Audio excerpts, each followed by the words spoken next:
Imagine a being whose presence always signifies a trial. He does not come when everything is well, but when the soul stands at the threshold between light and the abyss. He is neither a demon in the usual sense, nor an angel who brings hope. He is punishment. He is purification. He is Sama. Today we will uncover one of the darkest secrets of esoteric teachings. We will talk about the angel known as the poison of God, who both tempts and judges, kills and liberates. Who is he really? A dark avenger or a cruel teacher who leads to enlightenment through pain? Before we dive into this story, welcome to the Dark Storyteller channel. Like, subscribe, and comment.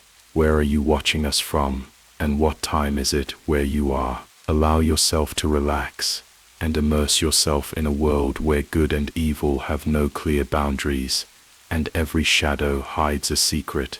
The name Sama translates as poison of God or medicine of God. These two terms, seemingly contradictory, already hint at the deep duality inherent in his nature. Sama is an entity whose essence is torn between two levels. One part of his nature is destruction, the fire that purifies by burning away what is unnecessary. The other part is renewal, the gifts that come through pain and struggle.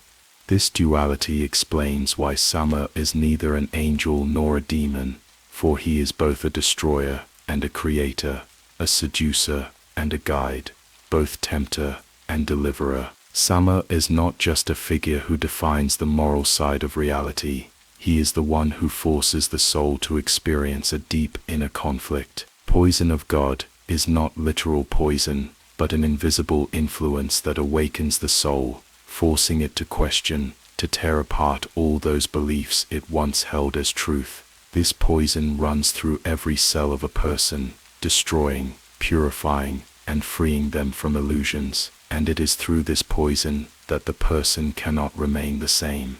But medicine of God suggests that this path is not the end, but the beginning of something new. Medicine through suffering, purification through pain, knowledge through pain. How can poison and medicine be part of the same process? The answer to this question is the essence of transformation. Sama acts not only as an agent of destruction, but also as a guide into a new understanding of the world. Everything he leads through is the path of deep purification, a path that leads to new life, to a new beginning. Sama embodies the duality that exists in every process of purification, and when one begins to examine him in the context of this process, it becomes clear that it is through the very trials that he gives a person a chance to find themselves, their true self, and this chance does not come easily. A person must go through suffering, emerge from it, having passed through inner pain, and the refusal of everything that is not true. It is a path that leads through pain to enlightenment. But it is important to understand that Sama is not merely an objective judge or a moral compass. He is the one who both tempts and purifies. His role in the universe is to bring balance through struggle, through the destruction of what hinders the development of the soul. He exists to lead people to the realization that pain, suffering, and loss are necessary stages on the path to enlightenment. Those who wish to understand Sama must agree to walk this path, because when he appears, there is no way to avoid his influence. His presence means not just suffering, but the possibility to change oneself, to become someone new, to pass through the fire that purifies, and emerge from it with a new vision of oneself and the world. This is not simply a transformation through pain, but through the understanding that everything that happens is part of a universal process that leads to deeper knowledge and understanding. And while Sama is undoubtedly an agent of destruction, his presence often brings peace to the soul after the pain has been endured and the illusions have been shattered. His duality is the essence of the process of purification. He, like poison, destroys what is unnecessary, but he is also the medicine that heals after the cleansing.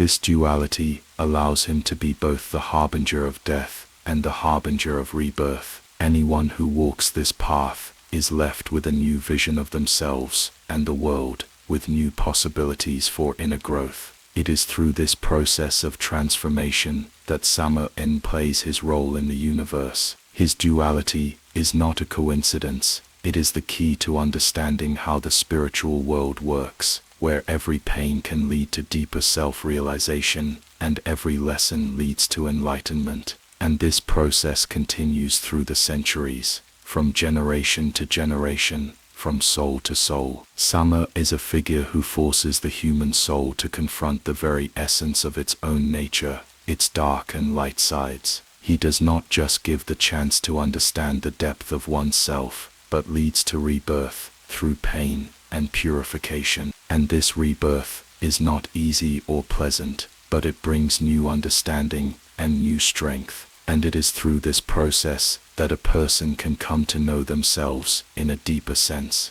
to go through the fire that purifies and emerge as a new person. It is precisely through this process of transformation that Samael fulfills his role in the universe. His duality, this is not a coincidence. This is the key to understanding how the world works. Samael stands as the embodiment of the ancient and paradoxical balance between light and darkness, a force whose true essence cannot be easily classified into the confines of good or evil. This balance, this razor-thin line that he walks, defines not only his being, but also his role within the vast and intricate tapestry of the universe. His nature is not simply that of a dark avenger or a savior, but rather something much more complex. He is a mediator, a force of equilibrium, whose influence guides and shapes the very fabric of spiritual and material existence. When you delve deeper into Samael's essence, it becomes clear that he does not fit neatly into the categories of either divine or demonic. He is not merely the bringer of light, nor is he simply a destroyer of the soul. Instead, he exists between these extremes, forever suspended in that delicate space where all truths converge and are ultimately dissolved into one. To understand Samael, one must understand that his role is to illuminate the paths that others fear to tread, to cast light upon that which lies buried in darkness, and to show the way by first revealing what must be destroyed. At first glance, Samael may appear to be a being who represents death, suffering, and the endless cycle of destruction. Indeed, his association with poison, the poison of God, speaks to a nature that is both corruptive and purging, a dual force that cannot simply be reduced to one form. He is the angel who brings the necessary destruction, the poison that forces the soul to confront its deepest flaws and weaknesses. But there is something far deeper to Samael than the surface may suggest. Behind the veil of death and dissolution lies a force of incredible transformative power, capable of bringing enlightenment through a process that involves the breaking down of illusions. For Samael, death is not an end, but a necessary step toward transformation. His role in many respects is that of the initiator, a guide through the darkness, who ushers souls into the realms of deeper understanding and spiritual rebirth. Like the mythical phoenix rising from the ashes, Samael's influence is both destructive and redemptive. He casts his poison not to destroy without reason, but to dissolve the falsehoods that bind a soul to ignorance and weakness. His poison is the sharp sting of clarity, the disillusionment that forces the soul to confront itself in its raw, unvarnished form. But this destruction is not random. Samael's destructive influence follows a deep and mysterious order. He strikes when the time is right, when a soul has reached the breaking point, when the person is standing at the threshold between the known and the unknown, between safety and chaos. He brings his poison not as a curse, but as an awakening, a painful but necessary jolt that shakes the soul awake, forcing it to shed the illusions and facades that have long shielded it from its true self. Those who encounter Samael are often left with a lingering sense of conflict. They cannot simply dismiss him as evil, for he brings clarity that is impossible to ignore. Nor can they embrace him as purely divine, for his methods are harsh and unforgiving. In the end, Samael exists beyond human judgment. He is neither good nor evil, but a force that transcends these dualities, acting as a mediator between light and darkness, life and death, creation and destruction. In his presence, one is forced to confront the harsh reality of existence, to come face to face with the raw essence of the universe itself. And yet, Samael is not only a bringer of suffering and pain. His very presence hints at the possibility of redemption, the potential for renewal. His poison, though deadly, has the power to cleanse, to remove the toxins that have accumulated within the soul over the course of countless lifetimes. He does not seek to destroy for the sake of destruction, but rather to open the door to something greater, something beyond the physical plane. Samael is the force that clears the path, removing the obstacles that stand in the way of spiritual awakening, no matter how painful or traumatic the process may be. In this sense, Samael embodies a profound paradox. He is both the angel of light and the harbinger of darkness, the source of death and the agent of rebirth. He brings clarity by first shattering illusions, revealing the hidden truths that lie beneath the surface. He reveals the darkness within the soul, but it is only through this revelation that one can transcend it. Samael is the angel who brings light to the shadows, not by casting a bright glow over them, but by making the darkness visible, by showing the truth that is often hidden in the most uncomfortable of places. This duality is the essence of Samael's being. It is what makes him both feared and revered, for his presence challenges everything a person believes about good and evil, life and death, the divine and the demonic. In Samael, there is no room for half measures, no space for the comfortable illusions that most cling to in life. His influence is absolute, demanding a reckoning with the deepest parts of the soul, forcing it to reckon with the choices it has made, the truths it has denied, and the fears it has long buried. Samael's influence is not one that can be ignored. Once he enters a person's life, his presence lingers, like the haunting sting of poison that slowly spreads through the veins, forcing the soul to reckon with itself. His poison is not something that can be easily escaped from, for it is embedded in the very fabric of the soul's growth. Those who encounter Samael are forever changed, their perspectives altered in ways that are impossible to reverse. In the esoteric teachings that surround Samael, he is often portrayed as both an angel and a demon. He exists in both worlds, but never fully belongs to either. His role as a guide is not one that is rooted in compassion or mercy, but in the deep necessity of transformation through pain. He is a necessary force in the universe,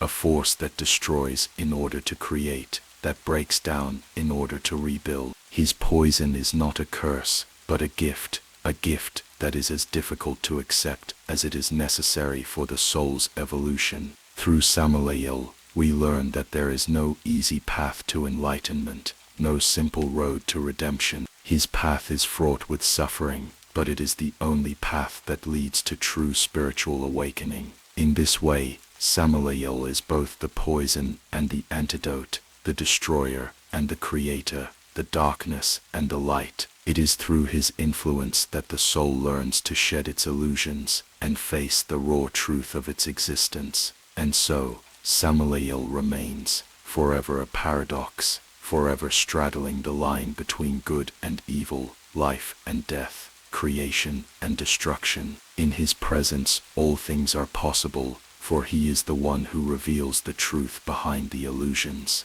who leads the soul through the fire of transformation, and who shows the way, through the darkness, to a new understanding of the self.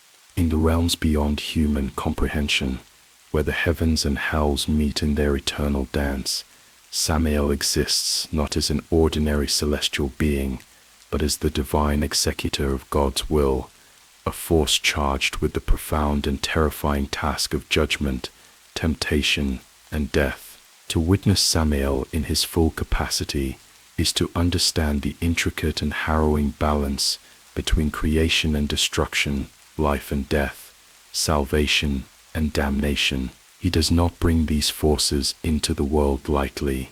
His very presence demands the gravitas of divine justice, tempered with an almost incomprehensible wisdom that surpasses human understanding. Samael's role is far from simple.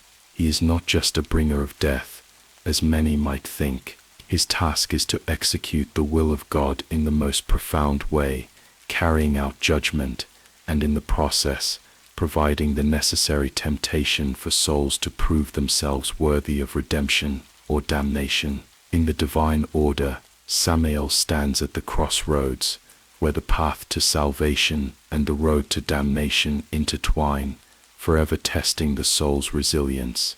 His judgment is neither hasty nor arbitrary. It is a deliberate process that demands introspection and spiritual trial. His presence calls forth the very essence of a person's character, laying bare their strengths, weaknesses, fears, and desires. In a sense, Samael serves as a mirror to the soul, reflecting its deepest truths back to it. Through him, individuals are forced to confront the most difficult aspects of themselves, those parts of their nature that they have hidden even from their own gaze. That Samael's judgment is not merely about exposing faults, it is about guiding the soul to a higher understanding, even through suffering. The temptation he offers is not a simple lure towards sin, but a test of faith, a challenge that pushes individuals to decide whether they will succumb to their weaknesses or rise above them. While some view him as a bringer of destruction, it is essential to recognize that Samael's role as the divine executor is far more intricate. His acts of judgment are often seen as acts of mercy in disguise. He comes when the soul is in peril of losing its way, when it is stuck in a cycle of spiritual decay or moral confusion. His judgment is not simply punitive, it is corrective, designed to push the soul toward growth, even if that growth is painful or involves the breaking of old fragile constructs. Samael's acts of judgment often lead to transformation, which can only be achieved through the crucible of trial. He does not punish for the sake of punishment, but guides through the fire, hoping that once burned, the soul will be purged of its impurities and emerge reborn, stronger and wiser. And then there is death, the most profound of his tools. Samael is not merely a harbinger of death, but a force that wields death as a tool of divine execution. He brings death when it is necessary, when it is part of the grand design, when the soul has reached its time. Yet even in this, there is no cruelty. Death under Samael's hand is not a mere ending. It is a transition, a passage from one state of being to another. For Samael, death is not the finality that it is so often perceived to be by mortals. Instead, it is a necessary component of the ongoing cycle of creation, destruction, and rebirth. In many ways, Samael's role as the divine executor of God's will reflects the duality that is intrinsic to all life. He is both the destroyer and the creator, the one who brings an end so that something new may begin. His judgment is neither harsh nor merciful in the conventional sense. It is simply true, exacting, and necessary. For through him, the will of God is made manifest in the most profound way possible, for it is only through judgment, temptation, and death that a soul can be truly tested and ultimately refined. Samael's influence extends into all areas of life. His role as a divine executor touches not only the spiritual realm,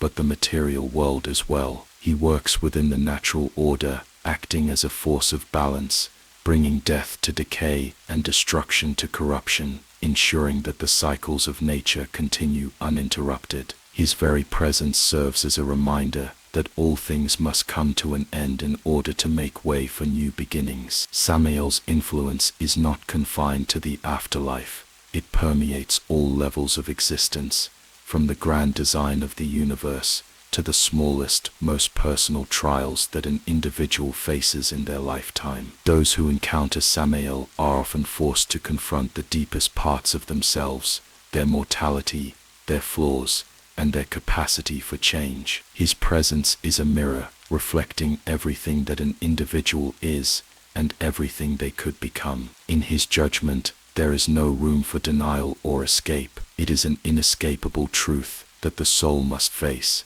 and in facing it, the soul can either be redeemed or lost. Samael does not give false hope or false security.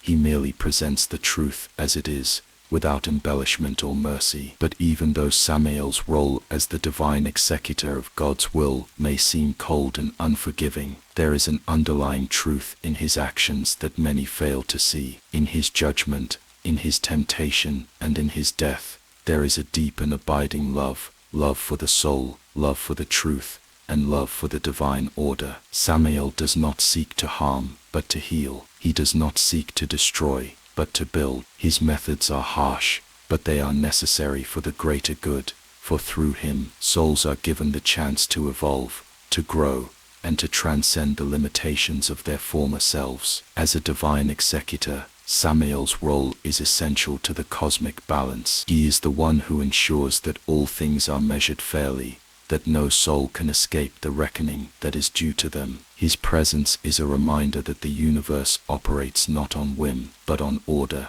and that all things must ultimately face the consequences of their actions. In his judgment, there is no favoritism, no bias, only the cold, unflinching hand of divine justice. And yet, even in the face of his harshness, Samael is revered by many as a necessary force, for it is through his execution of divine will that the soul can be tested, refined, and ultimately redeemed. His judgment is not one of vengeance, but of purification. It is through his trials that the soul is shaped and strengthened, tempered in the fire of judgment, and tested by the poison of temptation. Those who survive his tests emerge stronger, wiser, and more attuned to the divine truth that underpins the universe. For in the end, it is Samael who ensures that the soul's journey is not one of easy comforts, but one of deep transformative change. His role as the divine executor is one that transcends all other aspects of existence, for it is through him that the final judgment is rendered and the soul's true nature is revealed. In the vast winding corridors of esoteric lore, Samael's image remains a subject of perpetual intrigue and contradiction. Depending on the tradition or the perspective, he is seen as either an archangel, a high and sacred messenger of God, or as something far darker, a prince of demons, a fallen entity tied to the abyssal forces that lurk beneath the earth. This duality lies at the core of Samael's essence, and understanding it requires delving into the depths of ancient texts, conflicting beliefs, and interpretations that span cultures, centuries, and spiritual schools of thought. Samael's image is not fixed, nor is it consistent. Rather, it shifts and morphs, like a shadow, playing on the fringes of light and darkness, often appearing in the most unexpected of places. To one group, Samael is the divine, an instrument of purification, and to another, he is the embodiment of temptation, destruction, and judgment, an irredeemable force of chaos and damnation. In Christian mysticism, Samael is sometimes regarded as one of the highest archangels, a being with such extraordinary power that he can be called upon to execute God's most difficult and perilous tasks. His role as the angel of death and his function as a celestial judge elevates him to an exalted position in some theological constructs. As an archangel, Samael stands as a servant of divine justice, a protector of the laws of the universe. He is not a figure of malice, but one of strict impartiality, whose very existence revolves around ensuring that the balance between creation and destruction is maintained.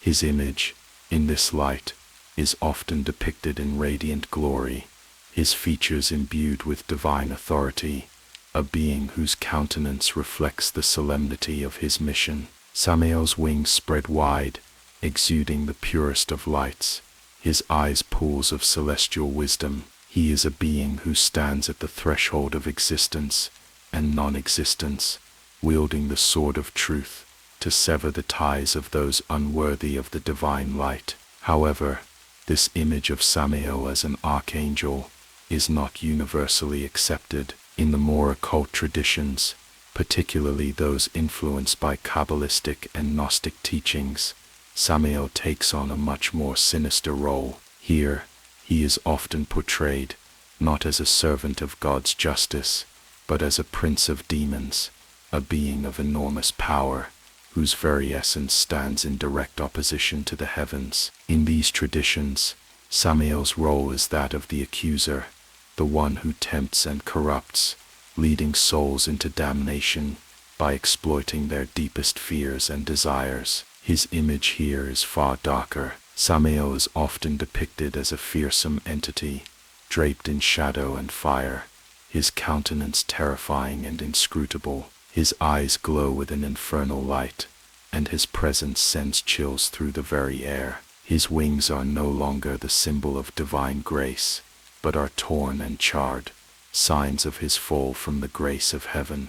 This image of Samael as the prince of demons brings with it a completely different connotation. No longer a figure of pure judgment and justice, he becomes a symbol of rebellion, of the corruption that lies within the hearts of all beings, including the divine. Samael in this context is not simply the agent of death, he is death itself, as well as the harbinger of the forces that seek to tear down the order of the world. He is a force that exists outside of the moral dichotomy of good and evil, for his nature transcends these boundaries. Samael's very being, in this sense, becomes an embodiment of the dual nature of existence itself, the endless tension between light and dark, creation and destruction. Samael does not fit neatly into the categories of angel or demon, for he is both, and neither. He is the ultimate paradox, existing simultaneously as the bringer of divine retribution and the prince of chaos. Perhaps most fascinating of all is the way in which Samael is often portrayed as a figure who walks the line between creation and destruction, good and evil, light and darkness. In this sense, Samael's image as both an archangel and a prince of demons is not contradictory, but rather reflective of the complexity of his role in the divine order. He is not simply one or the other, he embodies both. As an archangel, Samael is the servant of divine justice, executing the will of God and ensuring that the balance of the universe is maintained. But as a prince of demons, Samael represents the chaos that underpins all existence, the force that continually challenges the status quo and breaks down the barriers between order and disorder. In his capacity as both, Samael teaches that balance is not found in perfection, but in the constant struggle between opposing forces. It is through this struggle that growth and evolution occur, and it is through Samael's role in both creation and destruction that the soul is tested and ultimately refined. Some occult traditions also emphasize Samael's connection to the serpent, the ancient symbol of temptation and wisdom. The serpent is often depicted as a creature of duality, a being that represents both the allure of forbidden knowledge and the potential for ultimate destruction. Samael, as the angel of death, is often portrayed with serpent-like characteristics, his form twisting and coiling like a creature of the underworld. The serpent is a symbol of the primal, untamed forces that lie beneath the surface of reality, and Samael's association with it further emphasizes his role as a being who exists beyond the constraints of conventional morality. He is not bound by the rules of heaven or earth, for he operates in the space between them, where the lines between good and evil, life and death, are blurred and indistinct. There is also an interesting connection between Samael and the concept of the hidden God or the divine spark, that resides within all beings. In Gnostic texts, Samael is sometimes identified with the demiurge, the figure responsible for creating the material world. However, unlike the benevolent god of most religious traditions, Samael's creation is seen as flawed, corrupt, and ultimately doomed to decay. This association with the demiurge places Samael in a unique position, as he represents both the creation and the destruction of the material world. As the hidden god, Samael's role is to oversee the cycle of life and death, to ensure that the spiritual essence of all beings is tested through their experiences in the physical world. His image then becomes one of both creation and corruption, a being who shapes and molds the world around him while simultaneously tearing it apart. It is through this process of creation and destruction that Samael fulfills his divine purpose,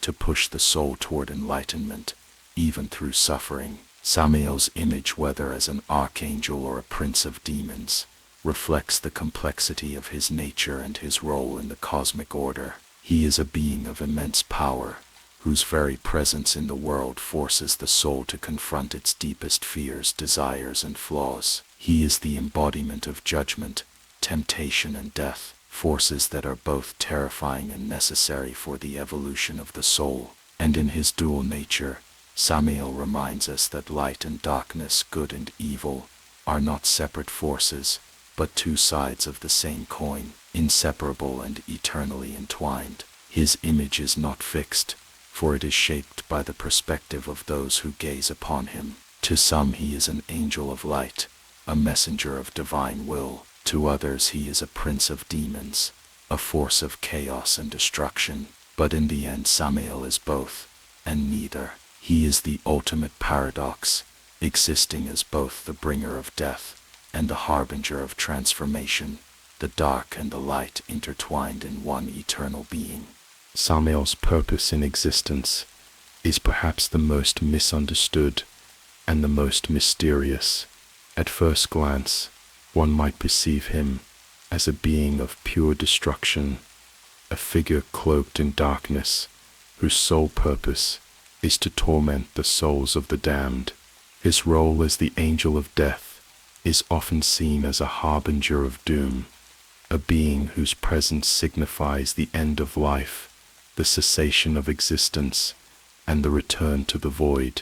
But to reduce Samael to such a simplistic function would be to miss the profound complexity of his purpose. For Samael does not test souls out of cruelty, nor does he revel in suffering for its own sake. His role is far more subtle, more intricate, and ultimately more necessary to the very fabric of existence. Samael is a divine agent of purification, and his task is to test souls, not with malice or vengeance, but as a means of refinement, of cleansing.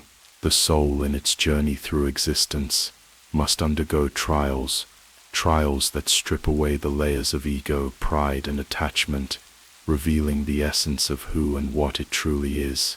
These tests are not arbitrary, nor are they designed to break the spirit, but to mold it, to forge it in the fires of adversity, so that it may emerge stronger, wiser, and more aligned with the divine.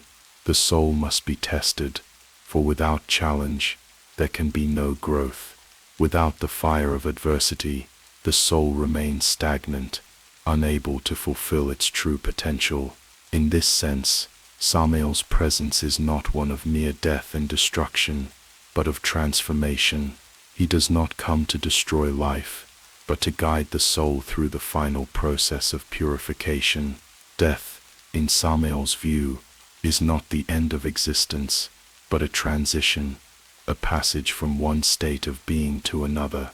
It is a necessary part of the cycle, for without death, there can be no rebirth. The soul must die to its former self, shedding the false identities and attachments that have built up over lifetimes, before it can rise again, renewed and enlightened.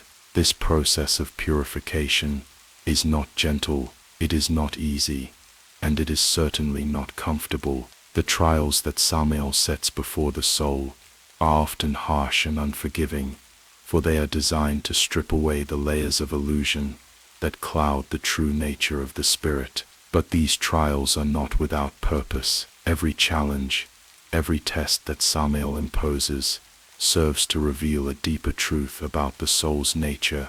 They expose the hidden fears, the unhealed wounds, and the unresolved conflicts that lie buried beneath the surface, forcing the soul to confront them head-on. Only through this confrontation can true healing occur, for the soul cannot move forward until it has faced its darkest aspects. In some traditions, Samael is depicted as an angel of wrath, a being who brings judgment upon those who have sinned or fallen short of divine expectations. But this view, while partially true, does not capture the full depth of his role. Samael's wrath is not that of a vengeful god, but the wrath of purification, the cleansing fire that burns away impurities and restores balance. His tests may seem cruel, but they are not arbitrary or pointless. They are the means by which the soul is refined, by which it is shaped and molded into something greater.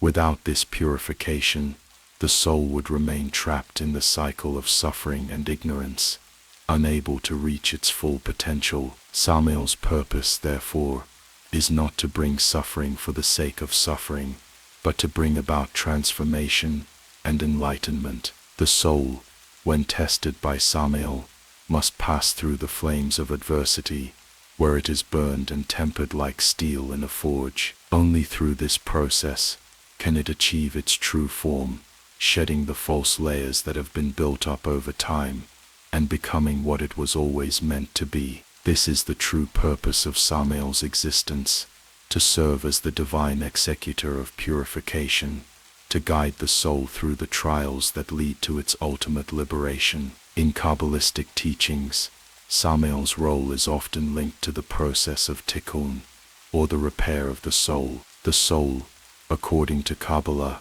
is inherently pure, but it becomes fragmented and tainted through its experiences in the physical world. Samael, as a divine agent of purification, is responsible for helping to reunite the fragments of the soul, bringing it back into alignment with the divine source. This process is not easy, nor is it without pain. The soul must undergo a process of healing, where the wounds of the past are confronted and integrated, and where the false attachments and desires that have accumulated over lifetimes are released. Only through this process of healing can the soul return to its original state of purity, ready to ascend to higher levels of spiritual existence. In some Gnostic traditions, Samael's role is even more complex. Here, he is often seen as the demiurge, the creator of the material world. But unlike the traditional view of the demiurge as a malevolent force,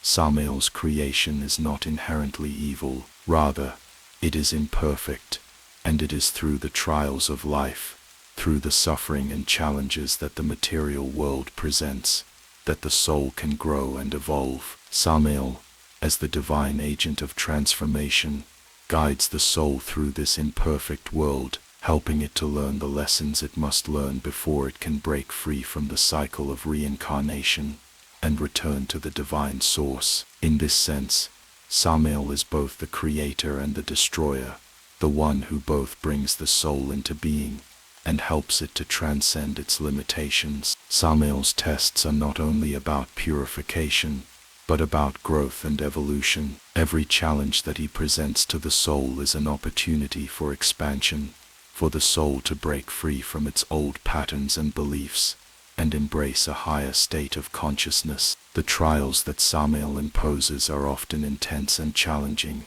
but they are also designed to bring about a deeper understanding of the self and the universe. Through his trials, the soul is forced to confront its deepest fears and desires, its wounds and traumas, and to heal them. Only by doing so can the soul transcend its limitations and move toward its ultimate purpose, to reunite with the divine and experience true enlightenment. Samael's role as a tester of souls is a reminder that growth does not come without challenge. It is through difficulty and suffering that the soul learns its deepest truths, And it is through these tests that the soul is forged into something greater than it was before. Samael, as the divine agent of purification, serves as both the catalyst and the guide for this process, helping the soul to shed its illusions and to awaken to its true nature. His purpose then is not one of cruelty, but of profound compassion. Through his trials, he helps the soul to heal, to grow, and to ultimately return to the divine source from which it came. The trials that Samael imposes are not meant to break the soul, but to strengthen it. They are the means by which the soul becomes purified, by which it becomes more attuned to the divine forces that shape the universe. Through Samael's trials, the soul is tested and refined, like gold that is smelted in the fire to remove the impurities. This process is painful, but it is also necessary for the soul's evolution. Without Samael's tests, the soul would remain stagnant, trapped in the illusion of separation from the divine. It is through Samael's guidance that the soul can transcend its limitations and move toward its ultimate purpose, to reunite with the divine and experience true enlightenment. Samael, as the divine executor of purification, is not a figure to be feared, but one to be understood. His role in the grand scheme of the universe is one of transformation, of evolution, and of liberation. Through his tests, the soul is shaped and refined, and through this process, it is ultimately freed from the constraints of the material world. Samael's purpose is not to destroy, but to purify, to help the soul rise above its imperfections and return to its original state of divine unity. Through his trials, the soul is led back to the source of all creation, where it can experience true enlightenment and eternal peace. Samael's temptations, though often misunderstood, serve as one of the most profound aspects of his existence. These are not the temptations of a being whose only purpose is to lead souls astray, but rather the temptations of a teacher, one who operates in the shadows, guiding souls toward enlightenment through the very challenges that threaten to overwhelm them. His temptations are complex, layered, and filled with paradox. To perceive them only as instruments of evil would be to overlook the deeper, more intricate nature of his purpose. In many ancient texts, Samael is depicted as a being of immense power and wisdom who stands at the intersection of the divine and the infernal. Unlike other beings who tempt out of malice or a desire for dominance, Samael's temptations are intended to spark transformation. They are not a means of pulling the soul into darkness, but a path to awaken it to its true potential. Every temptation that Samael presents to a soul carries with it the seed of growth, the possibility of enlightenment through struggle. Like the alchemist who turns base metals into gold, Samael's temptations force the soul to confront its innermost desires, fears, and weaknesses, thereby enabling it to transcend them. The essence of temptation, in Samael's view, is not about indulging in the desires of the flesh or the ego. Instead, it is a test of the soul's integrity, its ability to stand firm in the face of adversity, to recognize its own darkness and rise above it. Samael, as the tempter, is the catalyst for this process, a guide who leads the soul through trials that push it to its limits, forcing it to face the parts of itself it would rather ignore. Through this confrontation, the soul is made stronger, wiser, and more aligned with its divine purpose. One of the most common misconceptions about Samael's temptations is that they are destructive, that they exist solely to corrupt and destroy. But this is not the case. His temptations often appear as seductive promises, offering power, knowledge, or pleasure, but these are not the true rewards. Instead, they are tests, designed to provoke a deeper understanding of the self. To yield to Samael's temptations is not necessarily to fall into ruin. Rather, it is to be forced into a confrontation with one's own nature, to strip away the illusions and false identities that mask the true essence of the soul. In this sense, Samael's temptations are tools for purification, not destruction. Take, for example, the story of the ancient Gnostic texts, where Samael is often depicted as the one who presents the soul with the ultimate temptation, the temptation to recognize the truth about the material world and the nature of existence. In these traditions, Samael is not seen as a force that seeks to ensnare souls in the physical realm, but as the one who opens their eyes to the illusion of that realm, forcing them to confront the reality that the material world is but a shadow of a deeper, more transcendent truth. In this way, Samael's temptations push the soul toward a higher understanding, away from the distractions of the physical world and toward the divine light that lies beyond. In the Christian tradition, Samael is often linked to the concept of original sin, to the serpent in the Garden of Eden, who tempted Eve with the forbidden fruit. Here, Samael's temptation is seen as the catalyst for humanity's fall from grace, a moment of profound consequence that altered the course of history. But this interpretation, while widely accepted, is too simplistic. To see Samael as the embodiment of evil, as the tempter who leads humanity astray, is to miss the deeper wisdom that lies at the heart of the story. In this myth, Samael's temptation is not a mere act of malice, it is a test of knowledge, of the soul's readiness to face the consequences of its own choices. Through the temptation, Eve, and by extension, all of humanity, is given the opportunity to evolve, to step into a new phase of existence, one where knowledge and awareness are both a gift and a burden. The fall from grace is not a punishment, but a necessary step in the soul's journey toward enlightenment. Samael's temptation, in this light, can be seen as a divine gift, a challenge that pushes humanity to confront its own nature and transcend the limitations of innocence and ignorance. The Gnostics, in particular, saw Samael not as a figure of pure evil, but as a necessary force of transformation. For them, the material world was a prison for the soul, and Samael's role was to break the chains of that prison by tempting the soul to recognize the illusion of its bondage. The Gnostics believed that the true God existed beyond the physical world, in a realm of pure light and consciousness, and that it was only through knowledge, gnosis, that the soul could escape the confines of the material realm and return to its divine source. Samael, as the tempter, was seen as the one who opened the door to this knowledge, forcing the soul to confront the limitations of its earthly existence and to reach for something greater.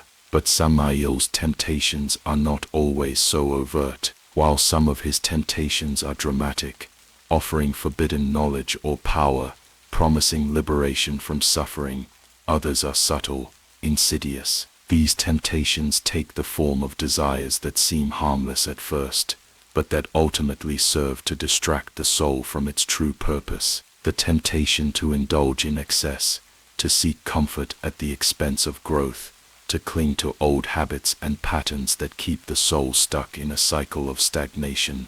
These are the more common temptations that Samael places in the path of the unwary. These temptations are not designed to lead the soul into sin, but to keep it trapped in the illusion of contentment, preventing it from reaching its highest potential. The key to understanding Samael's temptations lies in recognizing that they are not meant to be resisted in the traditional sense. Rather, they must be understood and integrated. Samael's temptations are not traps, they are opportunities. By confronting the desires that arise within us, by understanding the motivations behind them, we can transcend them. Samael's role is to present these desires, these temptations, not as tests to be passed or failed, but as lessons to be learned. In this way, his temptations serve as a form of guidance, leading the soul toward deeper self-awareness, and ultimately toward its own liberation.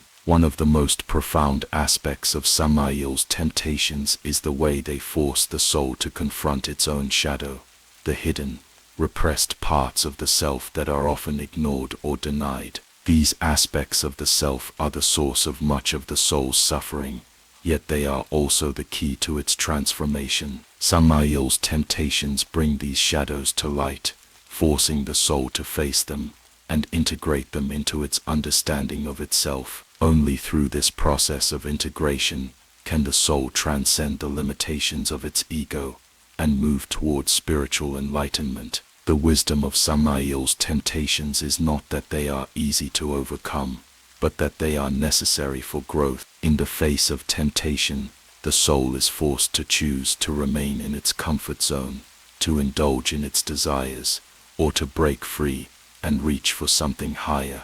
In this sense, Samael's temptations are not about denying pleasure or satisfaction, but about recognizing the deeper truth behind these desires and using them as stepping stones toward enlightenment. In some traditions, Samael's temptations are seen as a form of divine mercy, for they provide the soul with the opportunity to transcend its limitations and grow in understanding. By tempting the soul, Samael offers it a path to freedom, but it is a path that requires effort, courage, and the willingness to confront the self. The soul that succumbs to Samael's temptations without understanding them remains trapped in the cycle of desire and suffering.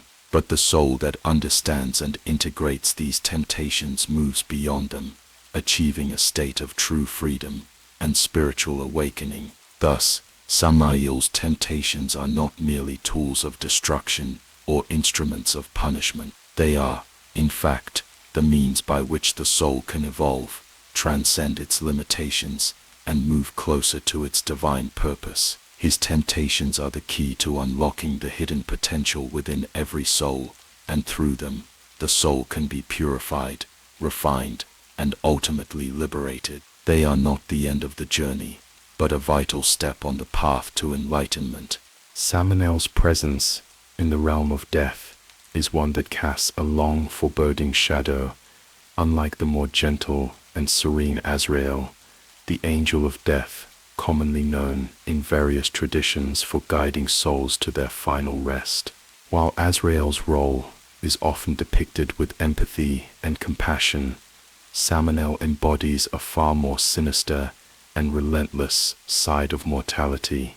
His touch is one of finality, and he is neither a harbinger of peace nor a guide to the afterlife. Rather, Samael is the executioner, the merciless force of divine judgment that condemns souls to their fate. The mythology surrounding Samael's involvement in death presents him not as a figure of mercy, but as an agent of harsh purification. In various esoteric traditions, Samael's role is intrinsically linked to the concept of judgment and punishment, a necessary counterbalance to the mercy often ascribed to other angelic beings. Where Azrael may gently ease the soul into the afterlife, Samael's judgment is sharp and final, like a blade severing ties to the physical world, leaving no room for hesitation or escape. He represents death not as a release or a transition, but as an undeniable consequence of one's actions, a reckoning that must be faced with unwavering acceptance. One of the most chilling aspects of Samael's role as the angel of death is his seeming indifference to the suffering of the soul. He is not driven by compassion or empathy. Instead, he is a force of cosmic law, an embodiment of the inevitable and impartial nature of death itself. To invoke Samael is to invite the inevitable collapse of life into its final form, a process that, while harsh, is seen as necessary for the balance of the universe. Death, under Samael's rule, is not a punishment for evil, but rather a process of purification, where the soul is tested and cleansed, often in the most agonizing of ways. In many traditions, Samael's presence at the time of death is not only a symbol of the end but also of transformation. He acts as a harbinger of a new beginning, although this beginning is often born of suffering. In Gnosticism, where Samael is frequently portrayed as the ruler of the material world, Death is not merely an end but a means of spiritual liberation. Samanel's work is not to simply destroy life, but to transform it, to strip away the illusions of the material world, and reveal the true nature of the soul. For those souls deemed unworthy or impure, Samanel's harsh execution of divine law is the final step toward ultimate purification. For others, his presence marks a pivotal moment in the journey of spiritual awakening, where death becomes a gateway to a deeper understanding of existence. The terrifying aspect of Samanel's nature is that he does not take pleasure in the suffering he causes. His actions are not born out of malice or vengeance, but out of a cold, unyielding adherence to divine will. He is the divine executioner, whose purpose is not to destroy for the sake of destruction, but to execute the necessary judgment that maintains the balance of the universe. His role, though often perceived as dark and frightening, is one of inevitability, an expression of the universal truth that all things must come to an end. His touch is the ultimate expression of this truth, and his presence signals the closing of a chapter in the cosmic book. In the Kabbalistic traditions, Samanel is depicted as the Archangel of Severity, one of the four primary archangels who govern the divine realm. His domain is the Sephira of Jibara, the sphere of judgment and severity. It is within this realm that Samanel's nature as the angel of death comes to the forefront. He is the one who enforces the divine justice that ensures no soul escapes the consequences of its actions. While other angels may offer mercy or guidance,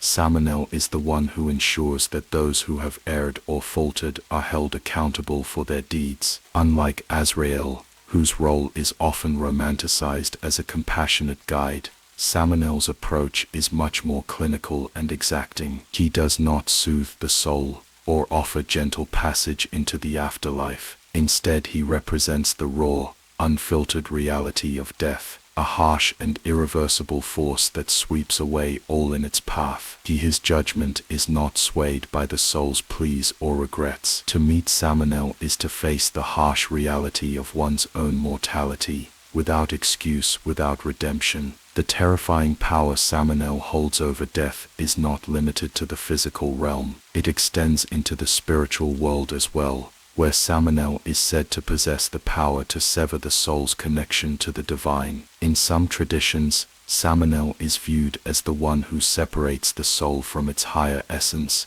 casting it into the void of separation. This aspect of Samanel's role is particularly chilling, as it suggests that death under his rule is not only a physical end but a spiritual one as well, a separation of the soul from its divine source. In this sense, Samanel becomes a figure of ultimate finality, representing not just the cessation of life, but the severing of the soul's connection to the divine. Samanel's presence at the moment of death is not merely an ending but a judgment that strips away all pretenses and forces the soul to confront its true self. His judgment is neither cruel nor unfair. It is simply the inevitable consequence of the soul's actions throughout its existence. Samanel does not act out of anger or vengeance, but out of an unflinching commitment to the laws of the cosmos. In his presence, there is no room for negotiation, no plea that will alter the course of fate. When Samanel arrives,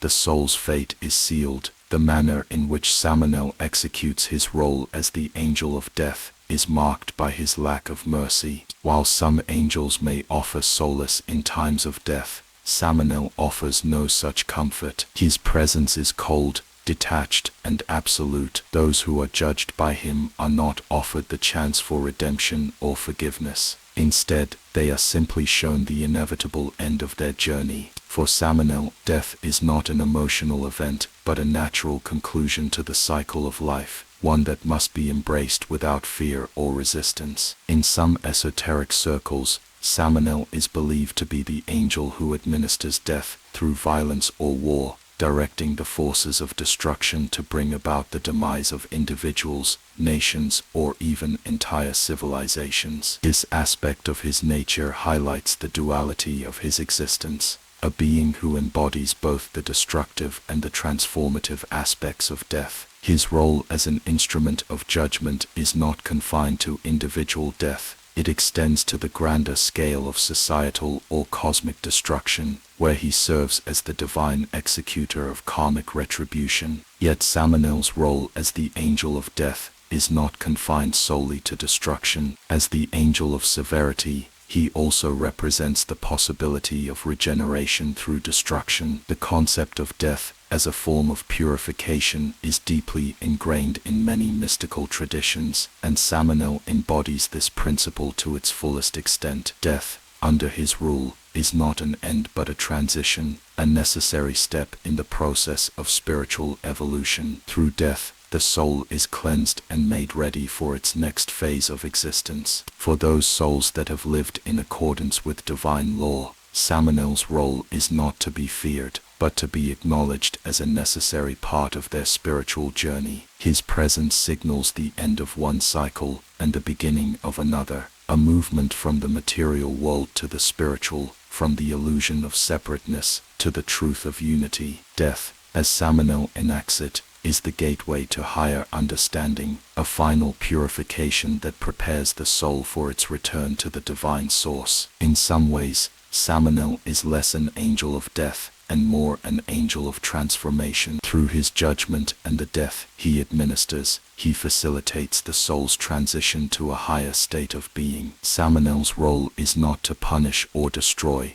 but to strip away the false identities and attachments that bind the soul to the material world, leaving it free to reunite with the divine. His judgment, though harsh and unyielding, is ultimately a form of divine mercy, for it clears the path for the soul to reach its true, untainted nature. Thus, Samael's role in the realm of death is one of immense power and responsibility. His presence is a reminder that death is not to be feared, but embraced as part of the divine order, a necessary step in the soul's journey toward enlightenment. He is the one who ensures that all souls face the consequences of their actions, whether they are ready or not, and in doing so he offers them the opportunity for true transformation and liberation.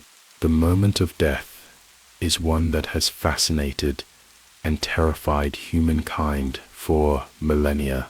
It is the inevitable end of all living things, yet its meaning is shrouded in mystery, layered in both fear and awe.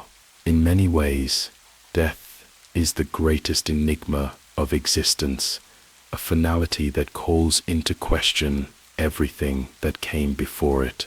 But for Samael, the angel of death, it is far more than just an end. It is a divine mechanism, a severance of the soul from the body, and ultimately a transition to something else, something higher, something transcendent.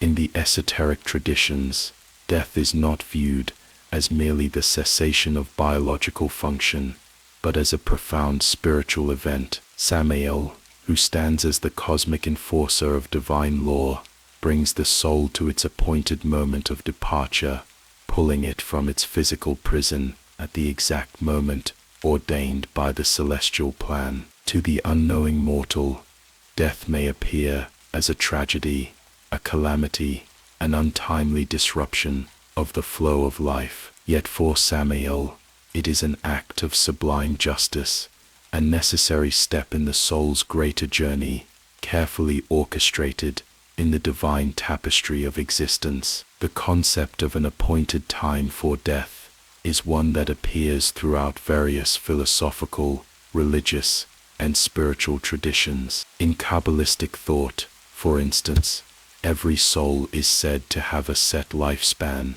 a span of time in which it must fulfill its earthly purpose. When that time has come, Samael, as the executor of divine will, separates the soul from its earthly form, allowing it to embark on its final journey. But unlike the myth of an impersonal, uncaring force, Samael's act of separating the soul is not one of recklessness. It is done with deliberation, precision, and a strict adherence to the divine law that governs all existence. The moment Samael arrives to take a soul is often depicted in mystical and religious traditions as one of immense intensity. His presence is felt before the soul even knows it is time to leave. There is a weight to the air, a sense of inevitability, a subtle but palpable shift that precedes the final moment. For those attuned to the unseen, Samael's arrival is marked by an energy that is both awe-inspiring and terrifying. It is not simply a physical death, but a metaphysical event, a divine separation of body and soul that reverberates throughout the spiritual realm. In the moment of death, Samael is both the initiator and the gatekeeper. The separation of soul and body is an act that reverberates across the entire universe, influencing not only the individual, but the greater cosmic order. This is why death, under Samael's influence, is never an arbitrary event. It is carefully measured, timed, and executed, ensuring that the soul is released from its corporeal shell at the perfect moment. There is no room for mistake, no space for delay. Samael's judgment is final, unyielding, and divine in its perfection. The role of Samael in the separation of soul and body is not limited to the deathbed, but extends to the entire cosmic order. Every soul is predestined to meet Samael at some point in time, and the circumstances surrounding that meeting are inextricably linked to the individual's spiritual journey. In some instances, Samael's presence is anticipated, welcomed even, as the soul approaches its final passage with a sense of peace and completion. For others, the approach of Samael is a terrifying confrontation, a reminder of the impermanence of life and the certainty of death. But regardless of the mortal's reaction, Samael's purpose remains unchanged: to separate the soul from the body when the appointed time has come. Death itself, in this context, is not an act of destruction, but of purification. When Samael takes the soul, he does so with the intention of cleansing it from the physical world and preparing it for its journey into the afterlife, or the next phase of existence. This is not to say that death under Samael is free from suffering. Indeed, his presence often signals the culmination of a long and painful process of spiritual reckoning. But the suffering is not without purpose. It serves as a form of spiritual refinement, a final purging that allows the soul to reach a higher level of understanding and evolution. Death, in this sense, becomes a transformative event, a necessary shedding of the old so that the new can be born. In many mystical and religious traditions, the separation of soul and body is seen as the ultimate release from the limitations of the physical world. It is the moment when the soul is freed from the weight of its earthly existence, allowed to transcend the material realm, and reunite with the divine source from which it came. For Samael, this is a moment of profound significance, one that resonates across all planes of existence. The act of death is not just a passage for the individual soul, but a cosmic event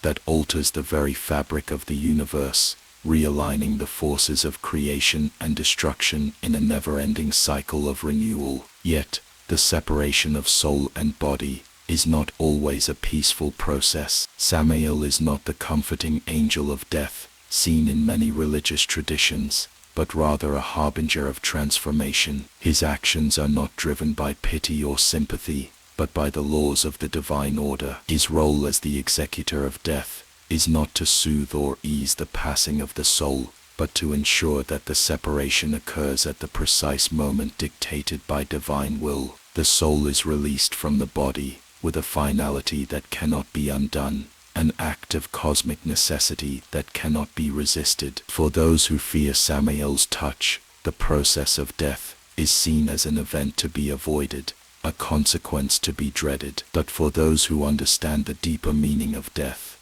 Samael's presence is not something to be feared, but something to be embraced. In the grand scheme of existence, death is not the end, but a necessary transition, a bridge between the physical and spiritual realms. Samael's role as the agent of this transition is vital to the cosmic order, for it is only through the separation of soul and body that true spiritual enlightenment can occur. In many esoteric traditions, Samael is also seen as the bringer of revelation through death. It is in the final moments of life that the soul is able to glimpse the true nature of existence, to witness the ultimate truth that lies beyond the physical world. Samael's role is to facilitate this revelation, to bring the soul to the threshold of understanding. This is why death, under Samael's influence, is often depicted as a final moment of clarity, a time when the soul is no longer bound by the illusions of the material world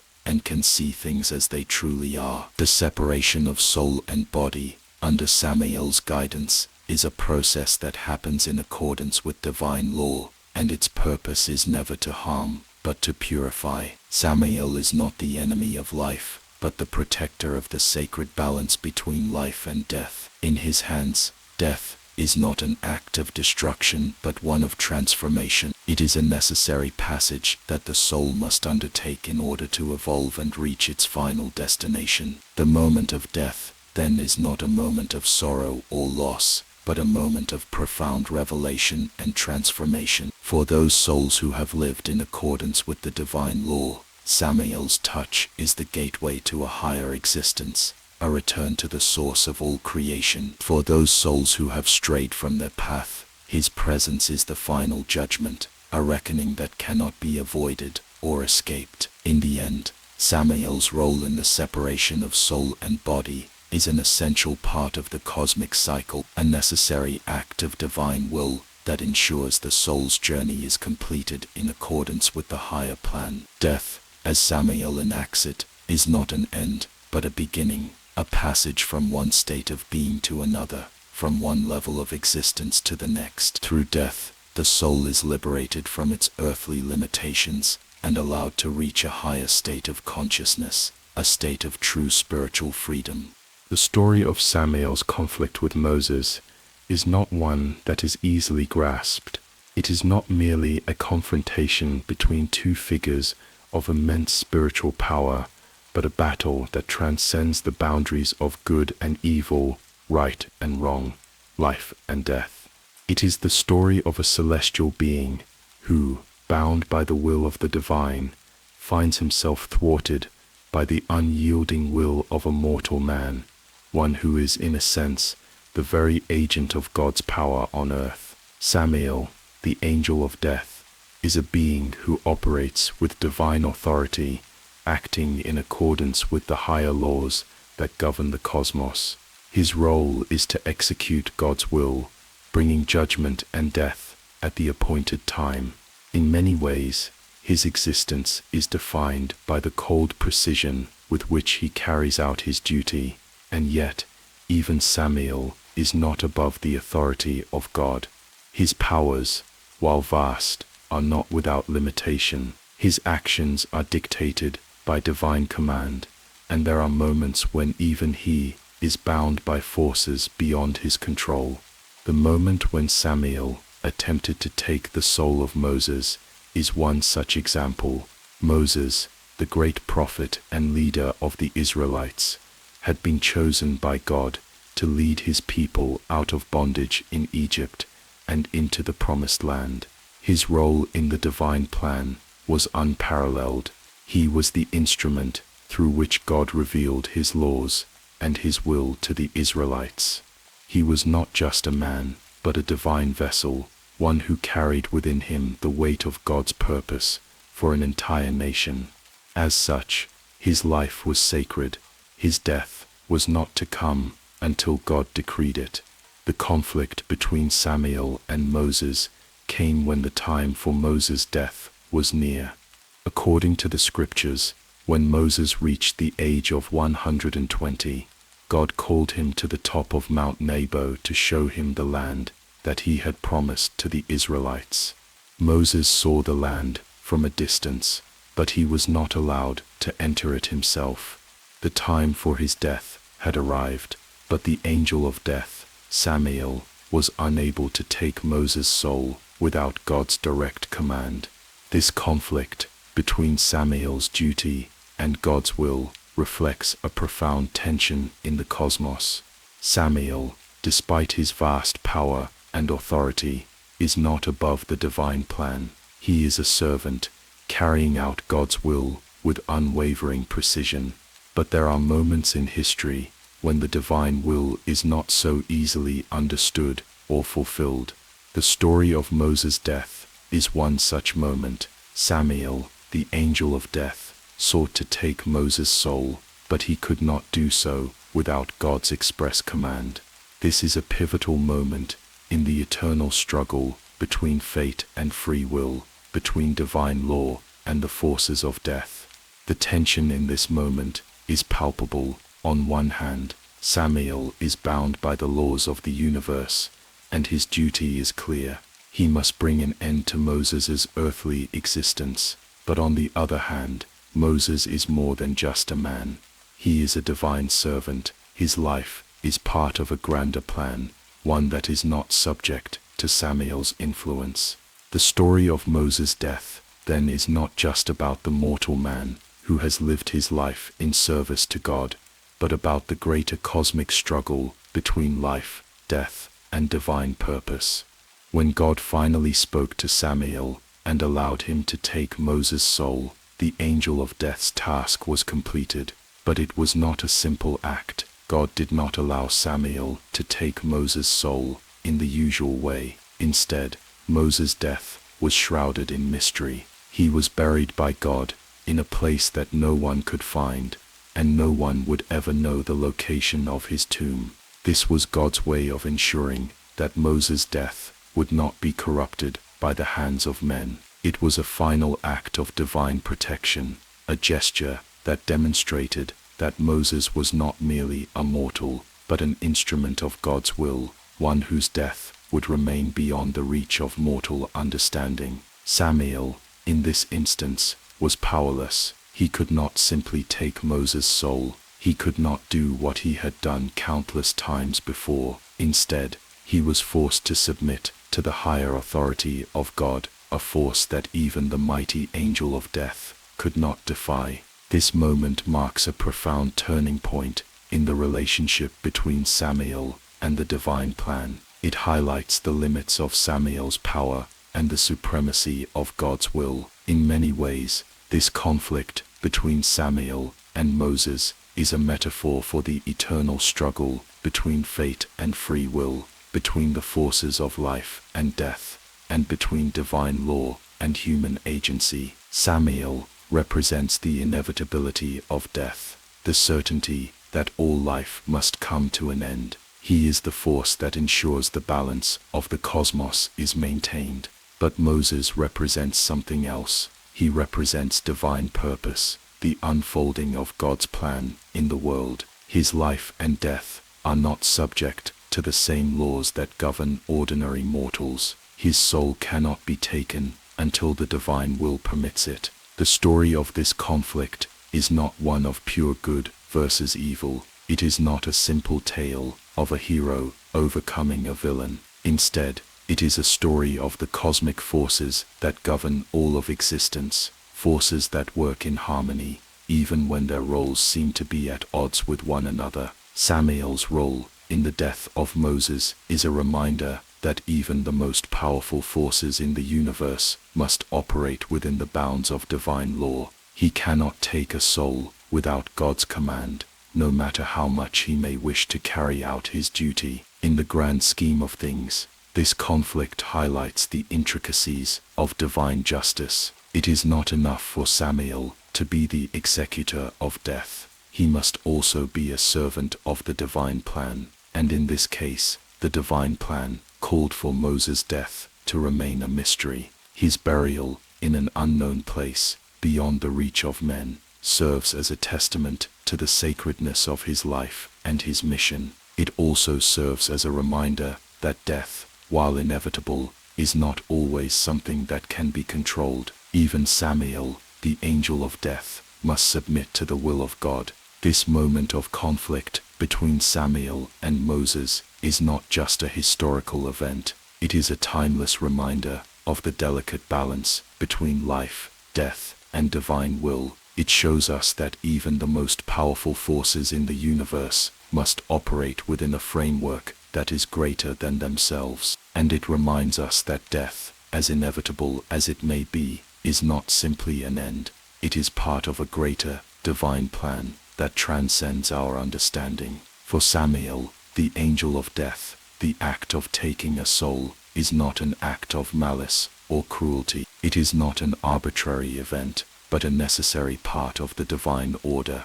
But in the case of Moses, even Samael must recognize that his role is limited. He cannot act without divine permission. His power, though immense, is still subject to the laws of the cosmos, and in this moment, those laws dictated that Moses would be taken in a manner that was beyond Samael's reach, beyond even the understanding of mortal men. The death of Moses, then, is not just the end of a life. It is a symbolic event, a reminder of the power of divine will and the eternal struggle between life and death. It is a moment when the forces of the cosmos come into alignment, and even the mighty angel of death must bow to the higher plan. In the end, Samael did not take Moses' soul in the traditional sense, but God allowed him to carry out his task in a way that ensured Moses' death was shrouded in mystery, preserving the sanctity of his life and his mission.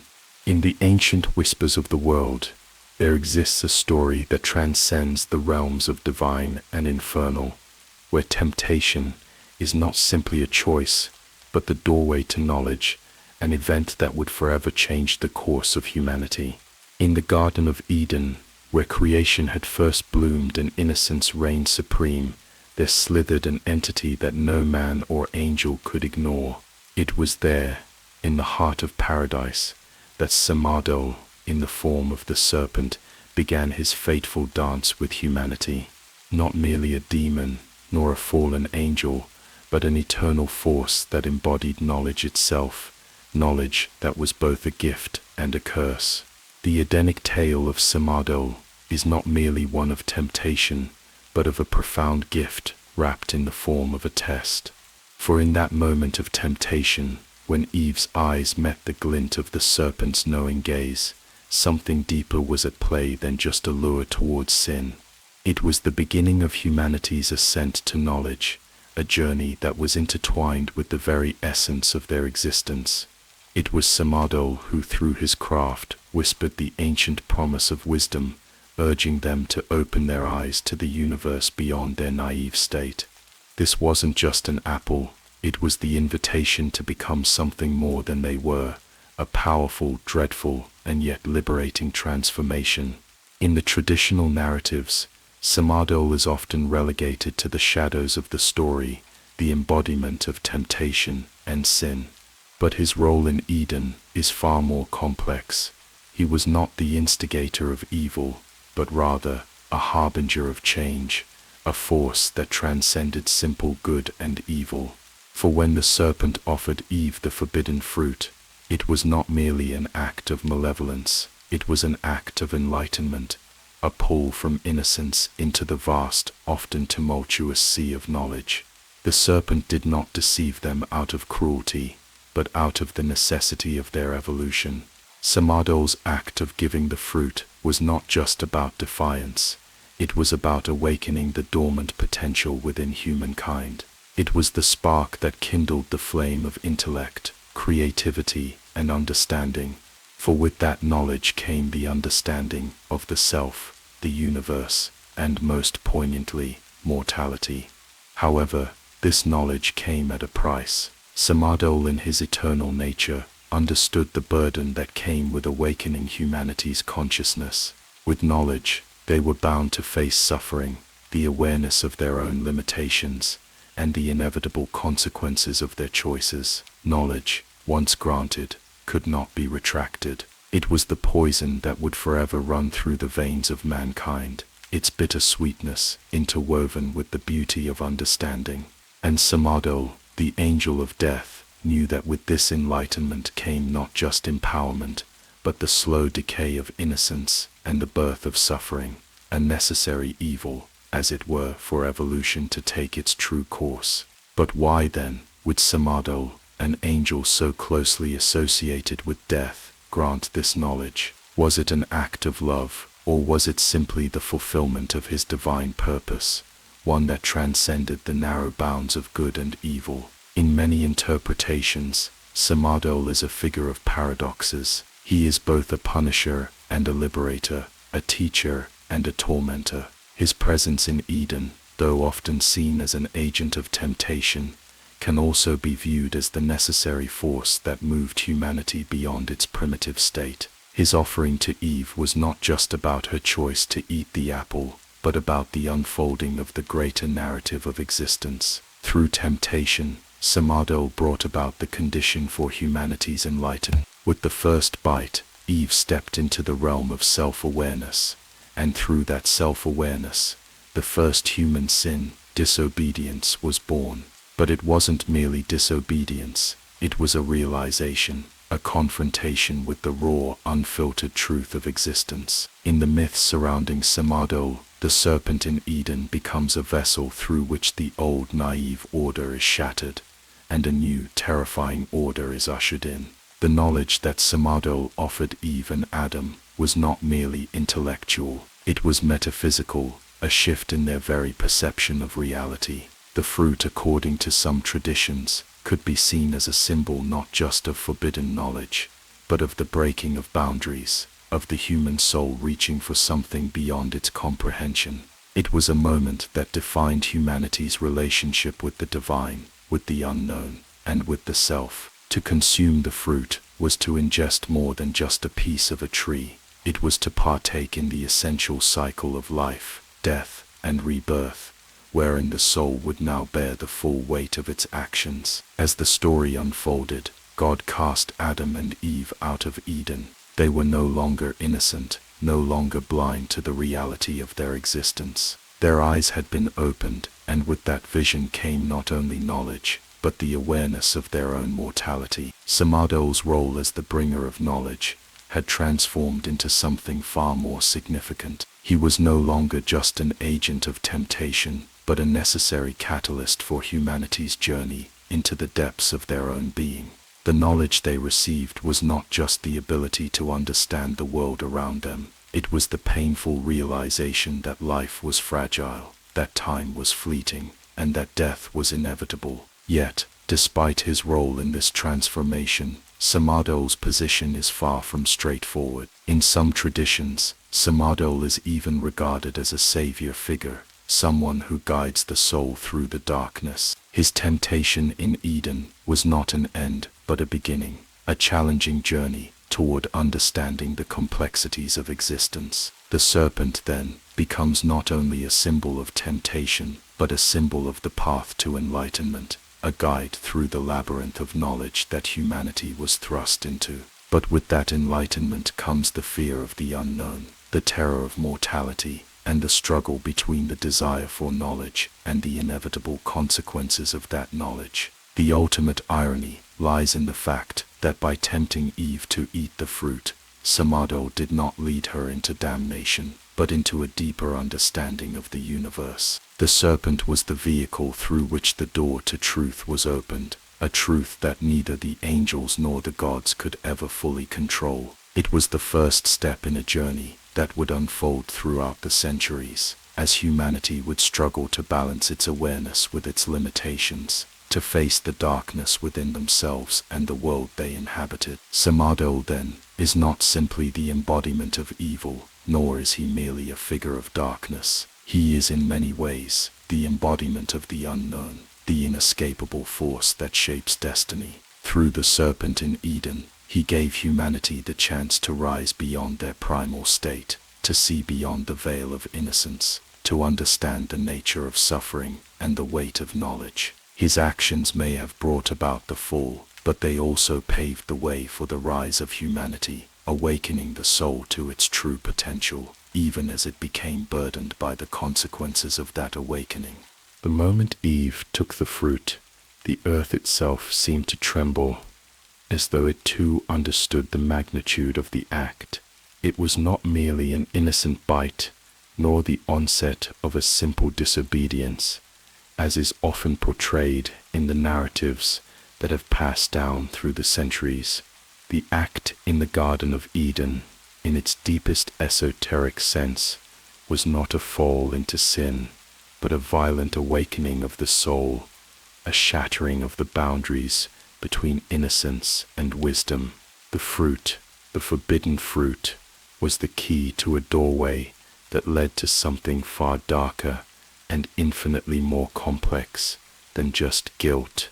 In the grand design of the universe, there are moments when a soul must awaken to its true potential, and often that awakening comes not through serenity, but through the brutal reality of suffering. This was the gift and curse that Samael, in his eternal wisdom, offered to humankind. The fall, as it has been called, was in fact an initiation, a trial that was both necessary and inevitable for the progression of consciousness. It was through this suffering that the soul of humanity was forged, and it was through this suffering that mankind would come to know itself as it never had before. The true meaning of the fall, in the esoteric sense, was not the loss of paradise, but the gaining of knowledge, and with that knowledge came the unrelenting awareness of one's own limitations and fragility. In the early mythologies, it is easy to see the fall as a simple punishment. Adam and Eve were banished from Eden because of their disobedience, and mankind was left to wander in a world of sin. But this is a superficial understanding. The deeper truth lies in the fact that by eating the fruit, Eve did not simply disobey a divine order. She opened the door to an understanding that was previously hidden, a divine secret that only the gods themselves were meant to possess. The fruit was not simply a forbidden object, but a vessel of transformation, one that would imbue Eve, and by extension, all of humanity, with the knowledge of good and evil, of life and death, of light and darkness.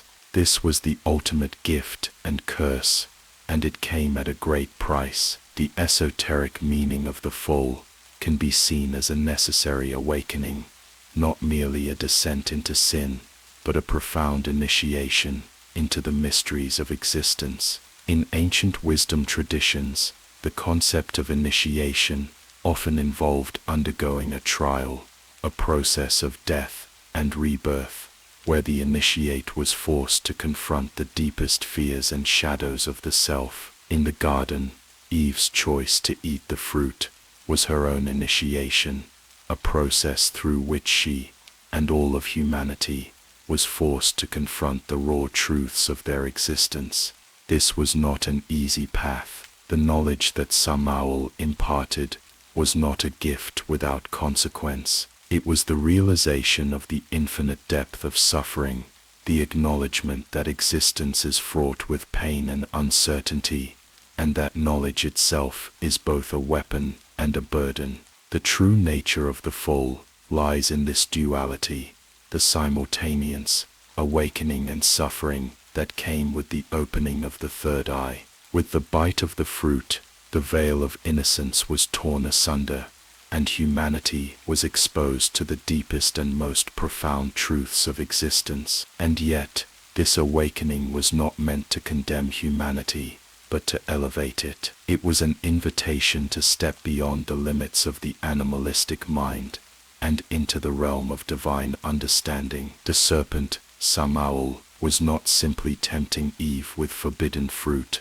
He was offering her, and through her, all of humanity, the chance to transcend the illusion of the mundane world and experience the fullness of existence, with all its beauty and horror.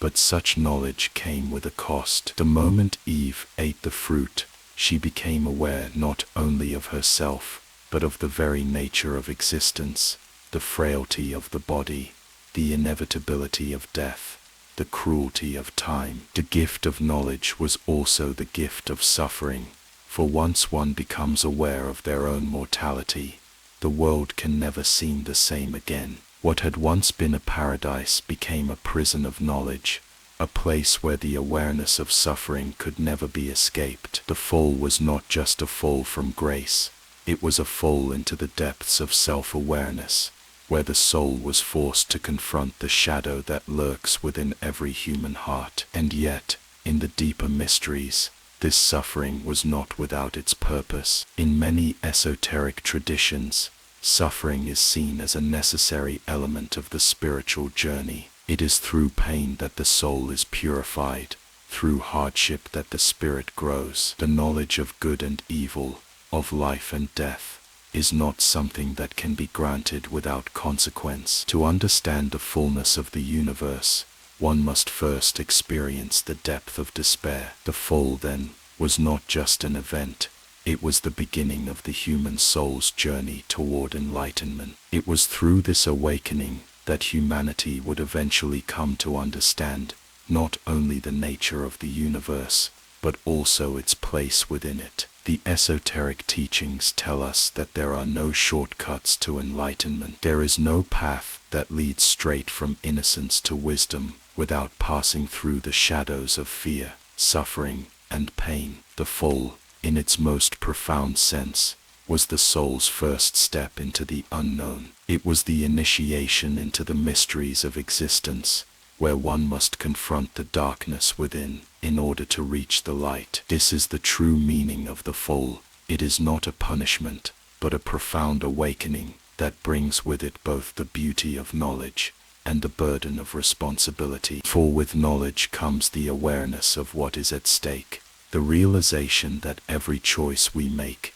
carries with it both the potential for creation and destruction. The fall, therefore, is not the end of innocence, but the beginning of wisdom. It is the moment when the human soul, faced with the weight of its own awareness, begins its journey into the deeper mysteries of existence. It is a journey that is not without pain, but it is one that ultimately leads to enlightenment. The true meaning of the fall is not in the loss of paradise, but in the awakening to the infinite complexity of the universe, where every choice carries with it the potential for both creation and destruction. It is through this suffering, this initiation into the mysteries of existence, that the soul is purified, and the spirit is prepared to face the ultimate truth. In this light, the fall is not an event to be mourned, but a moment to be celebrated. It is the moment when humanity first tasted the fruit of the tree of knowledge,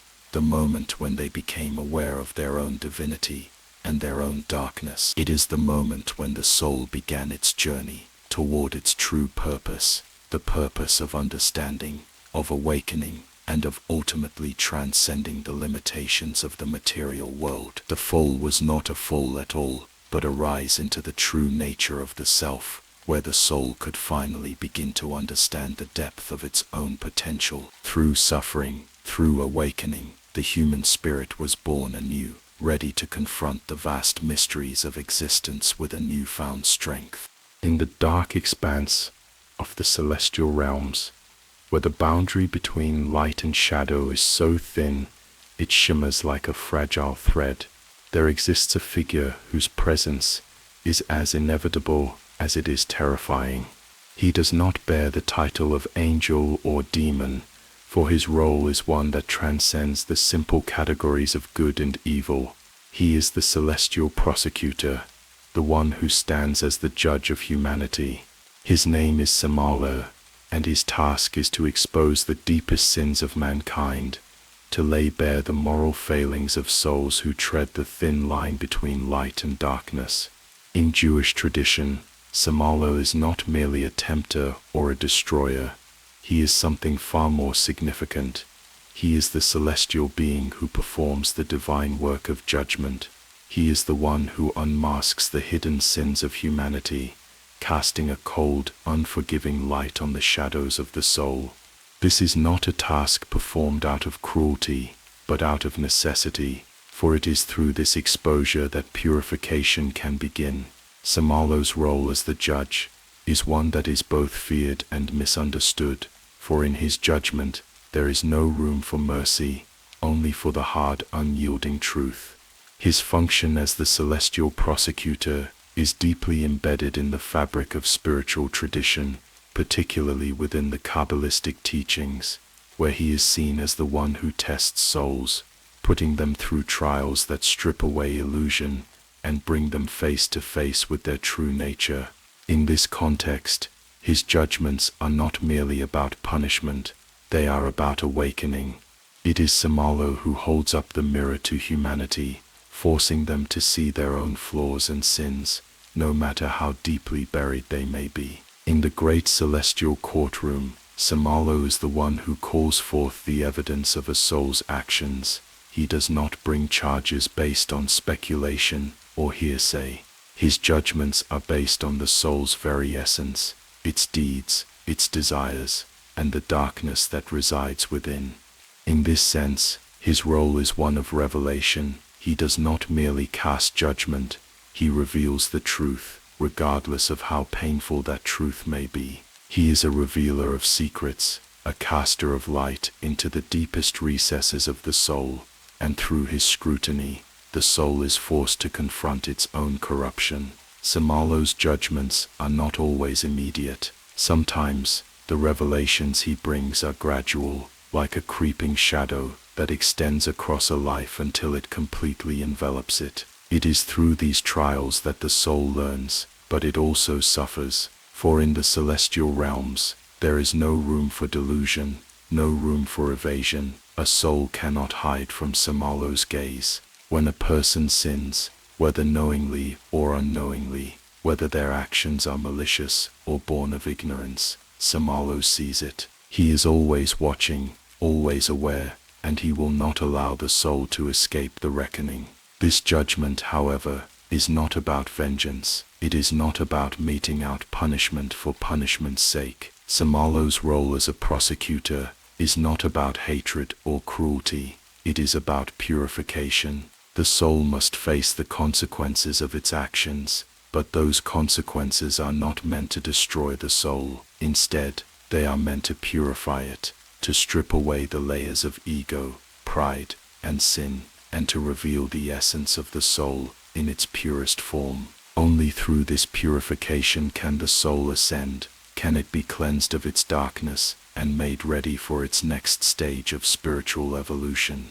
The concept of judgment and sin, in Jewish mysticism, is not as straightforward as it is in many Western religious traditions. It is not about good versus evil in the binary sense. Instead, it is about the soul's journey through the trials of life, the choices it makes, and the lessons it learns along the way. Samalo's judgment is a reflection of this understanding. He is not a punisher in the traditional sense, but rather a guide who forces the soul to confront itself, to see its flaws, and to recognize the path it must take in order to heal. In the Talmudic texts, Samalo is sometimes referred to as the angel of death, but this title is misleading.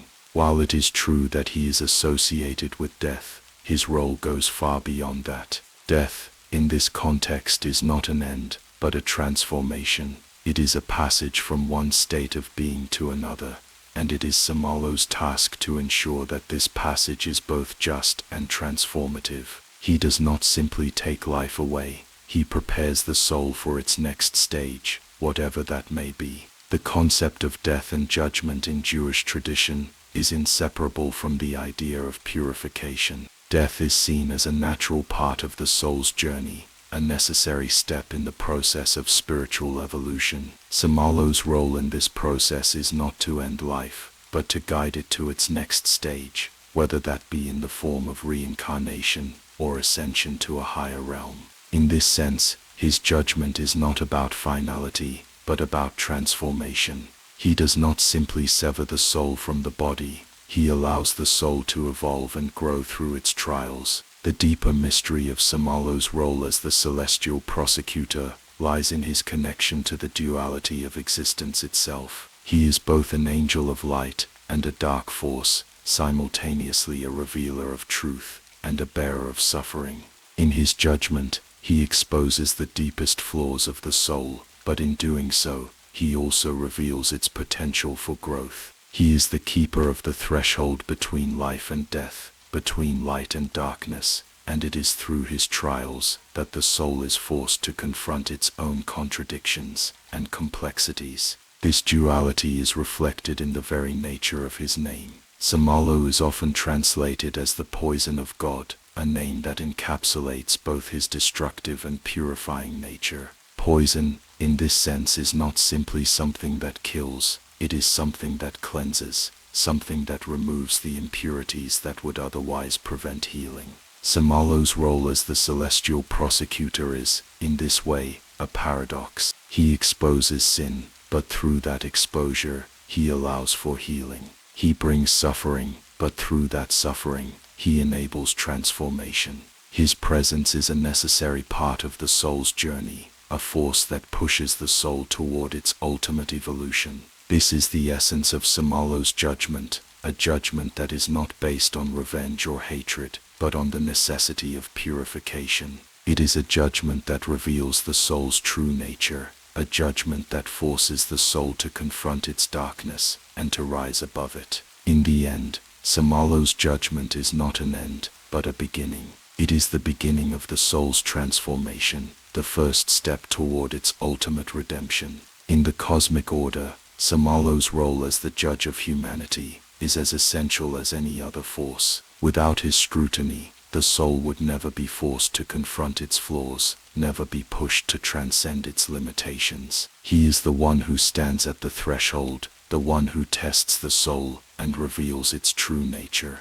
Through his judgment, the soul is given the opportunity to rise above its darkness, to find redemption, and to continue its journey toward enlightenment. Samalo is the celestial prosecutor, the one who exposes sin, not to condemn, but to purify, and in doing so, he plays a pivotal role in the eternal dance of life, death, and transformation. In the shadowed corners of ancient texts, there lies a tale of accusation, of judgment, and of divine reckoning. It is a story that reaches deep into the heart of the Exodus, a moment of pivotal transformation for the Israelites as they fled from Egypt, bound for a promised land shrouded in both hope and mystery. It is here, amidst the turmoil and uncertainty, that Samael, the celestial prosecutor, makes his most damning appearance in the sacred annals of Jewish tradition. In the Talmud, it is recounted that Samael, ever watchful and ever unyielding, stood as the accuser of the Israelites during their perilous flight from slavery.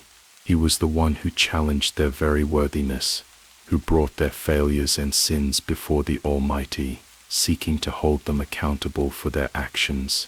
The Israelites, freshly freed from the bonds of Egyptian servitude, were embarking on a journey that would see them cross deserts, endure trials, and face the terrifying unknown. Yet, even in their newfound freedom, the specter of judgment loomed large.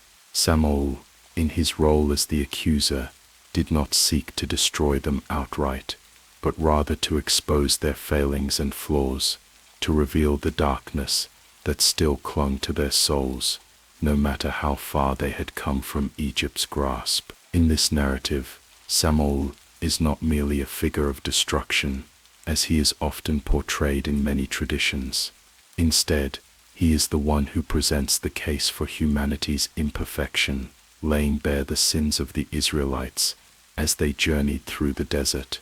He accused them of doubting the divine promise, of harboring resentment and discontent, of faltering in their faith during their trials.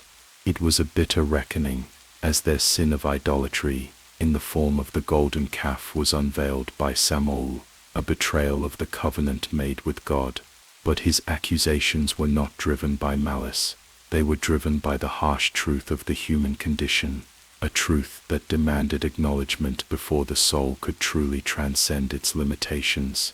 In the Talmudic stories, Samael's role is made clear. He does not serve the forces of evil in the simplistic sense. His work is not an exercise in destruction for destruction's sake, nor is it motivated by personal hatred or jealousy. Rather, Samael acts as a force of divine reckoning, one who tests the hearts of men, pulling the darkness into the light, so that it may be confronted and overcome. He exposes the weaknesses of the Israelites, not as an agent of cruelty, but as an agent of purification. His accusations are the hammer that strikes the anvil of the soul, forging it in the crucible of adversity. As the Israelites wandered through the desert, Samuel's accusations were not limited to their faults and sins. He questioned their faith, their very worthiness to inherit the promised land. His role in this divine drama was not to bring an end to their journey, but to ensure that they learned from their trials, that they faced their inner darkness, and emerged stronger, more purified, and more devoted to the divine will. The Talmud's depiction of Samuel as an accuser serves as a reminder that even in moments of great deliverance, the soul must still reckon with its imperfections. Yet, this divine prosecutor was not without his limits. In the narrative of the Exodus, there comes a moment when the power of Samuel's accusations meets the might of divine mercy. As the Israelites were on the brink of their most critical test, the crossing of the Red Sea, God intervened in the divine courtroom, striking down Samuel's accusations and allowing the Israelites to pass through the waters to freedom. But Samuel's defeat in this instance is not a sign of his impotence. Instead, it is a reflection of the higher truth that despite all his efforts to expose sin, divine mercy will always hold the final say. In the end, Samuel's role is not to damn but to purify, not to destroy but to test. The Talmudic reference to Samuel as the accuser of the Israelites during their Exodus journey provides a profound insight into the relationship between judgment, mercy, and divine purpose. His accusations were not to bring about punishment, but to reveal the soul's flaws, to lay bare the contradictions within the hearts of those he accused. It was through this exposure of their darkness that they were given the opportunity to transcend it, to prove their worthiness, and to move forward in their spiritual journey. Samuel's role as the accuser is intricately tied to the esoteric understanding of the divine balance between light and darkness. His purpose is not to impose an arbitrary sense of guilt, but to force humanity to confront the hidden corners of their own souls. The Talmudic tales of his actions against the Israelites emphasize this duality. While he stands as the accuser, he also serves as a teacher, revealing the hidden failings that would otherwise go unexamined. Without Samuel, there would be no reckoning, no path to redemption. His accusations are, in the end, a form of grace.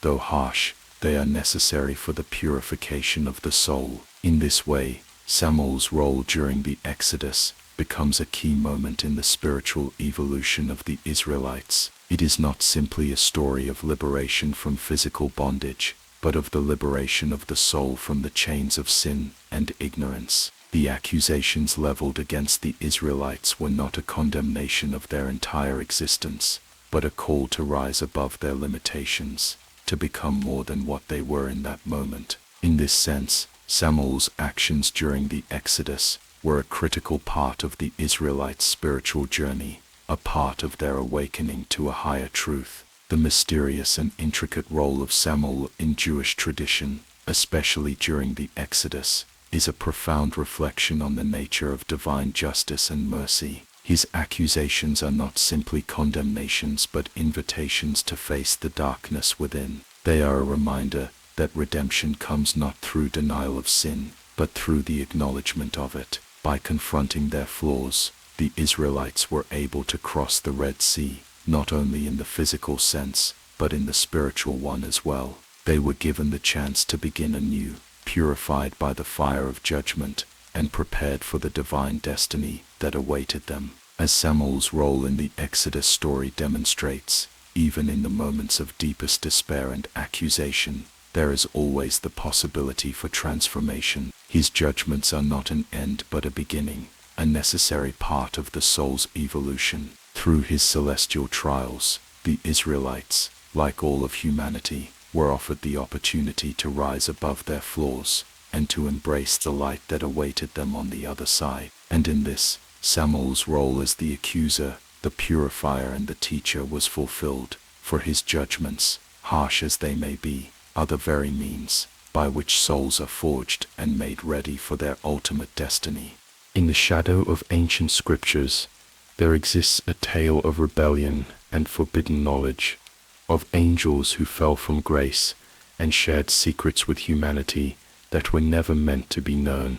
This is the story found within the pages of the Book of Enoch, a sacred text that holds mysteries older than civilization itself. It is here, within these cryptic words, that Samael makes his appearance, not as a simple agent of divine wrath, but as a teacher, a bearer of knowledge that was both dangerous and transformative.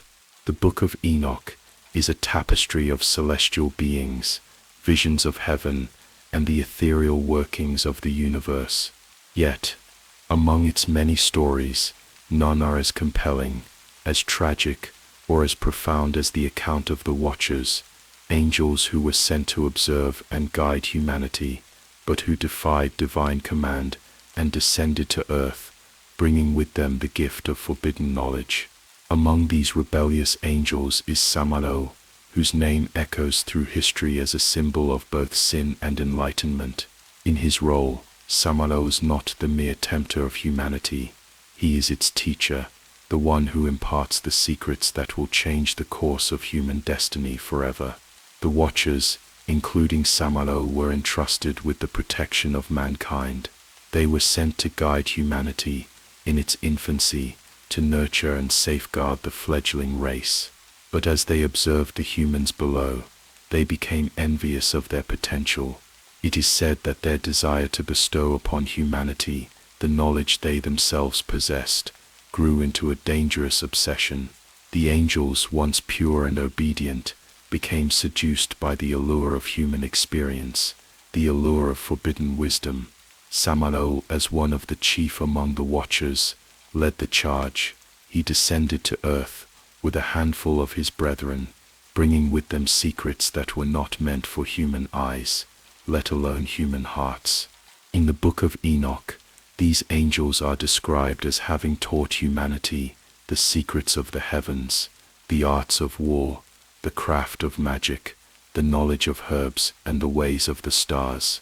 But among these gifts was also the most dangerous of all, the knowledge of the divine secrets, the esoteric wisdom that had been kept from humankind for millennia.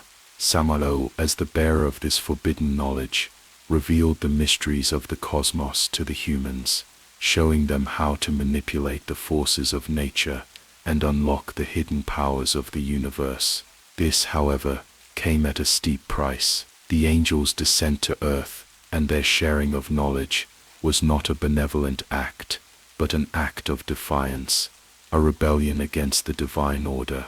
The knowledge they imparted was not for the betterment of humanity, but for its corruption. The teachings of Samael and the Watchers led to the creation of dark magic, to the unleashing of demonic forces upon the world. The wisdom they shared sowed discord among the people, and the very fabric of creation began to tear.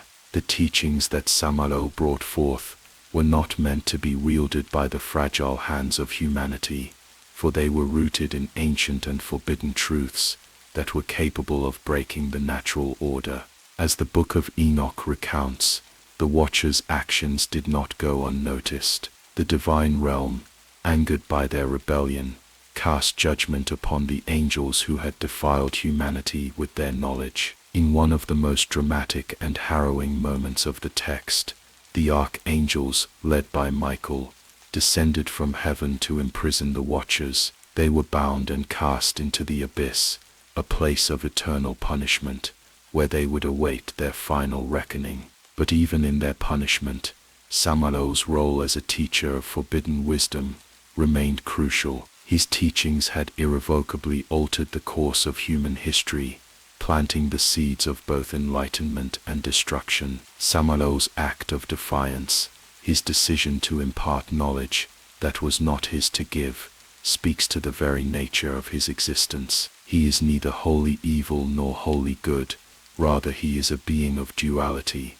a figure who occupies the space between the divine and the demonic. His role as a teacher, as a bearer of forbidden wisdom, is what defines him. It is through his teachings that humanity's potential is unlocked, for better or for worse. The knowledge he imparted, however, did not lead to ascension but to corruption. The very fabric of humanity was torn asunder by the wisdom of the angels, and Samael's legacy was one of both greatness and tragedy. But what then is the true nature of Samael's actions? Was he merely a fallen angel, consumed by his own pride and desire for power? Or was he a necessary force in the grand cosmic drama, a teacher who pushed humanity to evolve, even if it meant that they would suffer for their newfound knowledge? The Book of Enoch does not provide clear answers to these questions, leaving it to the reader to decide. In the silence between the words, Samael remains both a villain and a hero, a force of destruction and a force of creation. His fall from grace is not a fall at all but a transformation, one that carries with it both the curse of knowledge and the possibility of enlightenment. As the story of the Watchers and Samael unfolds, it becomes clear that the knowledge they imparted to humanity would not simply fade into the past. It would echo through the centuries, shaping the course of human history in ways that were not immediately apparent. The teachings of Samael laid the foundation for the dark arts, for the occult practices that would rise to prominence in later ages. His legacy would live on in the rituals of sorcery, in the forbidden texts, and in the secret societies that sought to wield the power that he had shared with humanity. But Samael's influence extends beyond the realm of magic and mysticism. His actions also symbolize the dangerous allure of forbidden knowledge,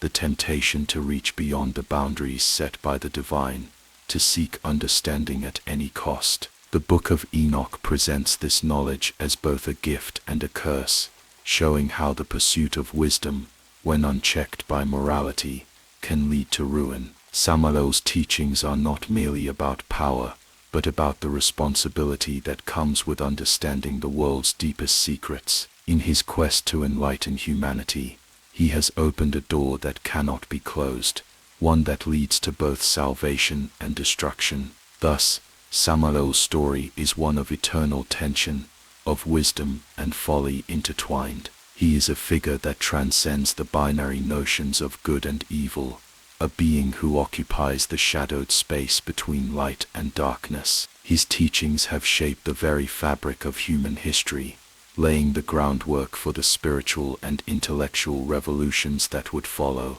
But his legacy is also a cautionary tale, a reminder of the dangers of seeking knowledge that is not meant for us, of the consequences that come with defying the divine order. In the Book of Enoch, Samael's tale is far from over. Though he has been cast into the abyss, his influence continues to reverberate throughout the world. His teachings live on in the minds of those who seek to uncover the secrets of the universe, and his name remains etched in the annals of history as both a bringer of wisdom and a harbinger of doom. The fallen angels may have been bound and imprisoned, but the knowledge they shared will never be erased. Samael's legacy endures, a testament to the power of forbidden knowledge and the cost of seeking it. The journey of temptation is not one of simple moral downfall, but one of transformation, a passage through fire that forges the soul anew. To view temptation as merely an act of evil, a force to destroy, is to misunderstand its true nature. For Samael, temptation is not a curse, but a divine catalyst, a necessary process through which humanity evolves. It is through these trials, through the suffering and the struggle, that souls are refined, tested, and ultimately transcended. The very essence of temptation, in the hands of Samael, becomes the bridge between darkness and enlightenment. From ancient times, the path of temptation has been shrouded in mystery. It is often portrayed as the work of demons, luring the unsuspecting into sin, but in reality, it serves as the greatest teacher, pushing the individual to the brink, forcing them to confront their own weaknesses, desires, and limitations.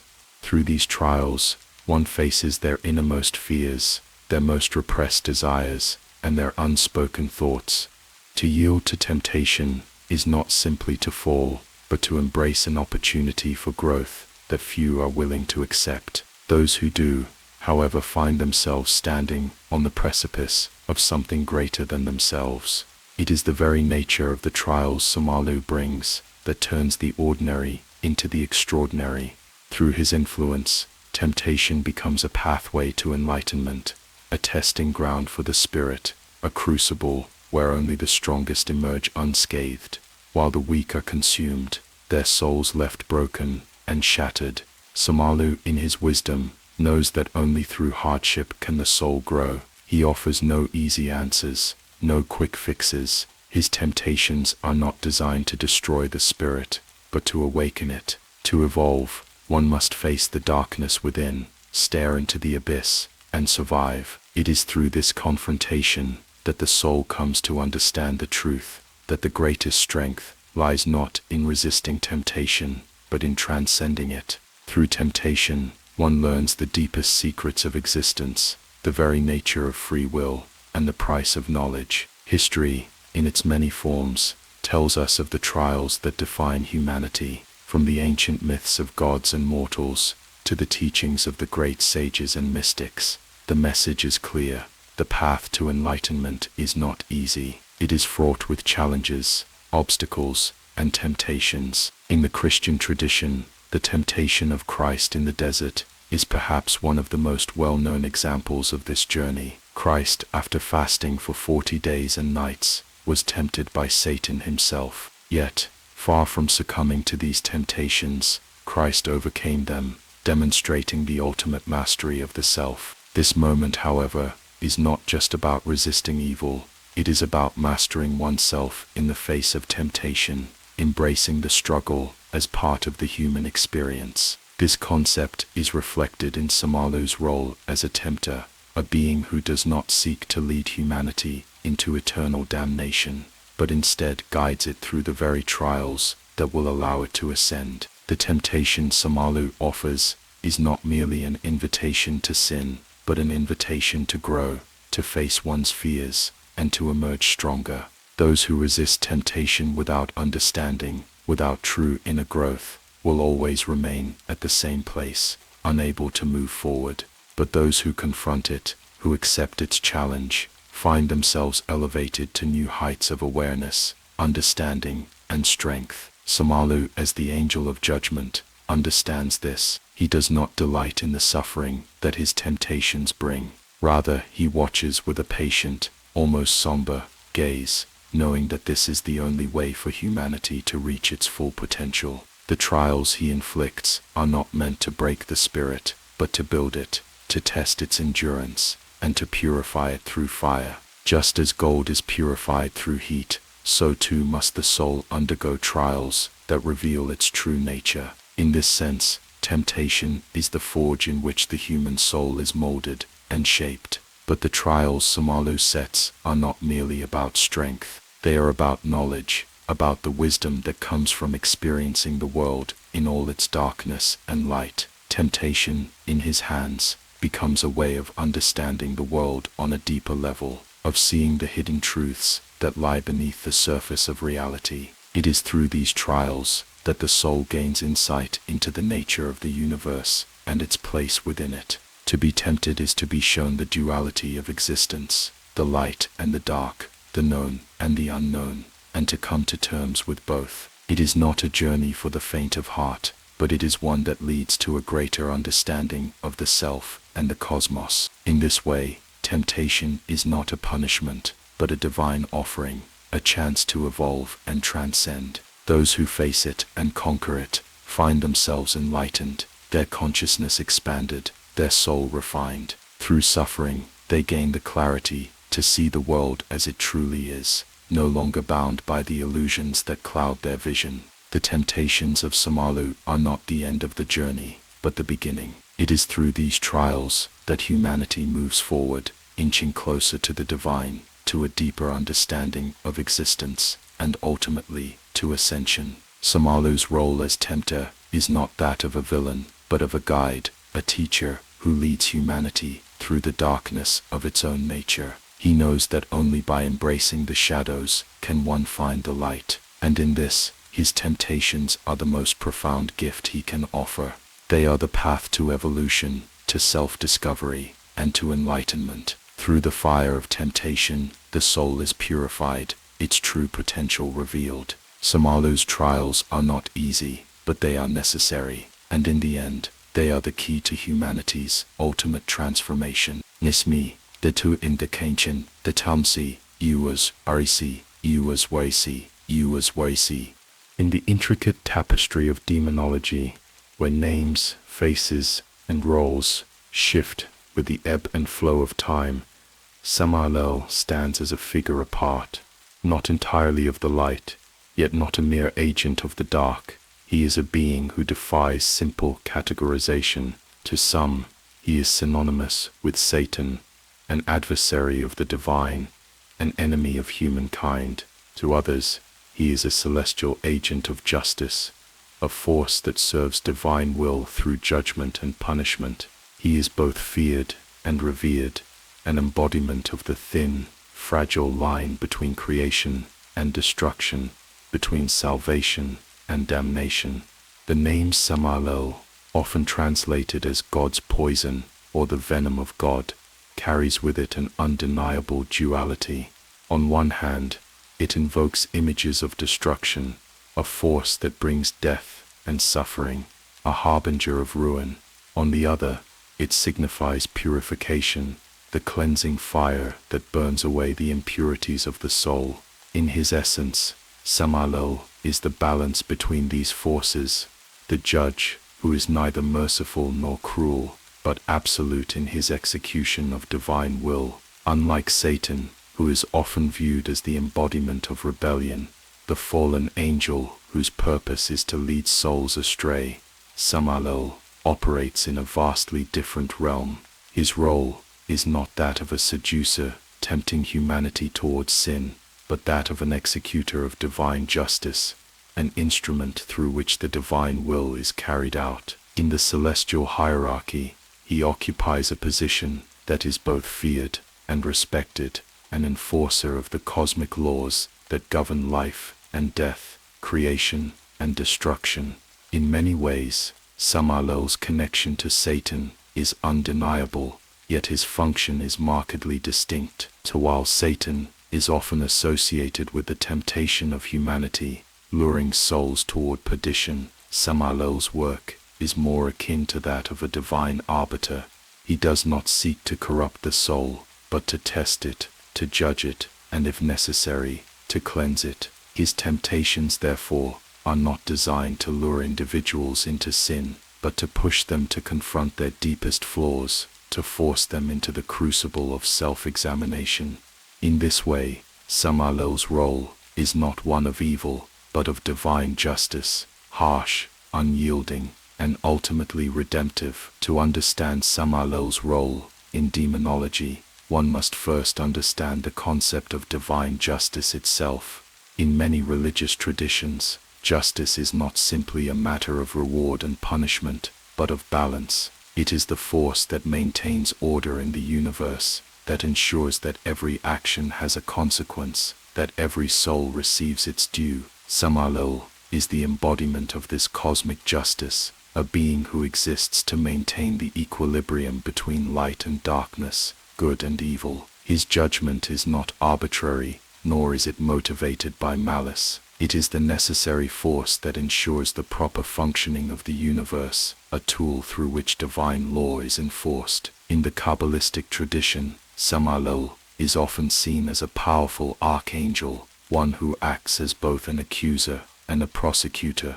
He is the angel who stands before the divine throne, presenting the sins of mankind, calling for their punishment. His role is one of great responsibility, for it is Samael who ensures that those who transgress divine law are held accountable for their actions. He does not act out of cruelty, but out of necessity, for without the force of divine justice, the fabric of existence would unravel. In this sense, Samael serves a higher purpose, one that is essential to the very structure of reality itself. The duality of Samael's nature is perhaps best illustrated in the various mythological accounts of his interactions with humanity. In some traditions, he is depicted as the angel of death, the one who separates the soul from the body at the appointed time. In others, he is seen as a tempter, a being who leads individuals to confront their inner darkness, forcing them to reckon with their own sins and weaknesses. But regardless of his role, his purpose remains the same: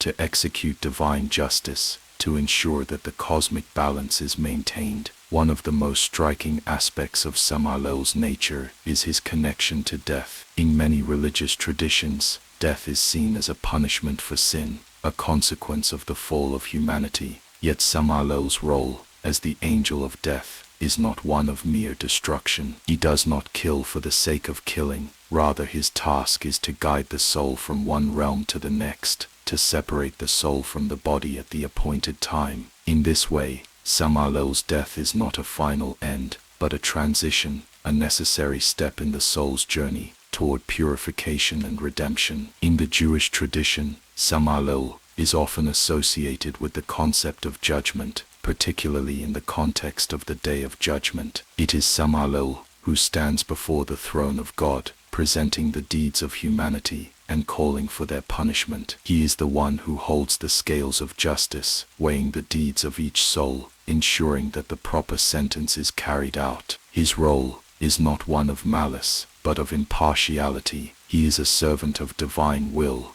a being whose purpose is to uphold the laws of the cosmos, regardless of personal preference or emotion. In this context, Samael's relationship with Satan becomes clearer. While Satan is often seen as the adversary, the one who seeks to lead humanity astray, Samael operates in a different realm. He does not seek to corrupt, but to purify. His temptations are not meant to lead souls into damnation, but to force them to confront their own flaws, to recognize the darkness within themselves. Samael's role is not one of seduction, but of revelation, a revelation of the soul's true nature. It is through Samael's temptations that humanity is tested, its true nature brought to the surface. In this sense, Samael acts as both a mirror and a catalyst, reflecting the soul's innermost desires and weaknesses, while simultaneously pushing it toward growth and transformation. He does not offer salvation, but the opportunity for salvation. It is up to the individual to recognize the truth of their own soul, to accept the judgment of Samael, and to learn from the trials he sets before them. In this way, Samael's role in demonology is far from one-dimensional. He is neither purely good nor purely evil, but a necessary force in the grand scheme of creation. He is the embodiment of divine justice, a being whose purpose is to maintain the balance of the universe, to ensure that every soul receives its due,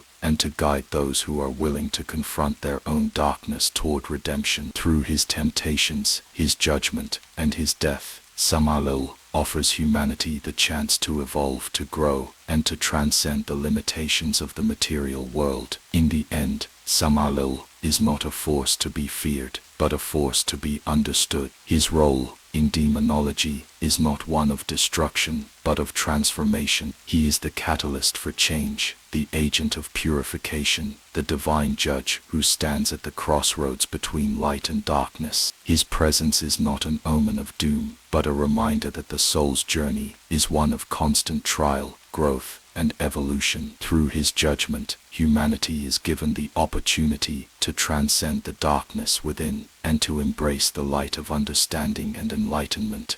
Samael, in his very essence, is a figure that blurs the lines between light and darkness, a true leader of the dark armies. In some sources, he is even described as the ruler of demons, one who not only tempts souls, but leads them down a path where retreat is impossible. His army, vast and unyielding, exists on the edge of both worlds, blurring the boundaries between demons and those who are not quite of the mortal realm. It is not just legions in the conventional sense. It is ideas, temptations, dreams, which can tear the soul from its path. As the ruler of dark forces, Samael embodies not only punishment, but also the instrument of divine justice. He is not simply the hand of retribution, but an organizer who directs his vast forces into the darkest corners of human hearts, where the greatest fears reign. He stands as a general at the helm of a massive army, but an army that has no tangible form, no understanding, and whose power is not rooted in brute force, but in the corruption of the mind and spirit. What makes Samael so terrifying is not just his control over the demonic hordes, but the way he has become synonymous with fate itself. Those who walk the path of temptation and trials under his gaze are forever bound to the consequences of their choices. They are led by his whispers, his manipulations, into a world where there is no escape from the truth that he reveals. His armies do not march with weapons, but with knowledge, secrets, and the power to dismantle the very essence of a person. Samael's forces are not confined to mere souls in torment. They represent the deepest corners of desire, the darkest recesses of human fear and temptation. His demons, often portrayed as grotesque manifestations of human sin, serve him with an eerie devotion. They do not need to be commanded in the traditional sense, for they are an extension of Samael's will, sent to provoke, to test, and to ultimately tear down what was once built. Throughout history, the role of Samael as the leader of the Dark Legions has been an enigma. His influence is felt through the most twisted trials, where those tested face not just physical challenges, but profound moral dilemmas. To those who are caught in his web, there is no clear distinction between what is good and what is evil. Samael's very existence represents the fine line between the two. In the ancient scriptures, Samael is portrayed as a being who exists in the liminal space between light and dark. He is neither fully angel nor fully demon, embodying the contradictions of both. His role, as defined by many texts, is to guide the fallen toward understanding, but at a tremendous cost. He teaches not through mercy, but through trial and suffering, often leaving those in his wake broken, their spirits tested beyond endurance. As a leader of the dark armies, Samael does not simply punish, he reshapes, he transforms. In the very darkness, where souls might seek refuge, Samael's influence remains the most palpable, the most pervasive. He is both the mirror and the shadow, reflecting what lies deep within and amplifying it. To follow his lead is to face the terrifying truth about oneself, that sometimes destruction is the only path to enlightenment. And so Samael remains the great paradox, a ruler without equal, his dark influence woven into the very fabric of the world's most profound mysteries. The armies he commands are not mere minions. They are reflections of the darkness that lies within every heart, waiting for the right moment to rise. In his shadow, all things seem both possible and impossible, as Samael's rule transcends the physical and touches the very core of human existence. His power lies not in force, but in understanding the most twisted aspects of the soul and using them as the foundation upon which to build his dark empire. The path of Samael, a figure woven deeply into the fabric of the Kabbalah, is not one of gentle guidance, but of brutal truth and divine judgment. In the sacred traditions of Kabbalah, Samael is closely associated with Gevurah, one of the 10 Sephirot, or divine attributes, which represents severity, strength, and judgment. It is through this lens that Samael's essence is revealed, not as a being of mere destruction, but as an instrument of divine order, one who enforces the cosmic laws with an unyielding hand. Gevurah, is a force of nature, a celestial attribute that tempers the flow of divine mercy with a sharp, discerning edge. In the realm of Kabbalistic thought, Givera stands as a necessary counterpart to Chesed, the force of loving kindness. Without Givera, mercy could become a weakness, a flood of uncontrolled compassion that fails to distinguish between the worthy and the unworthy.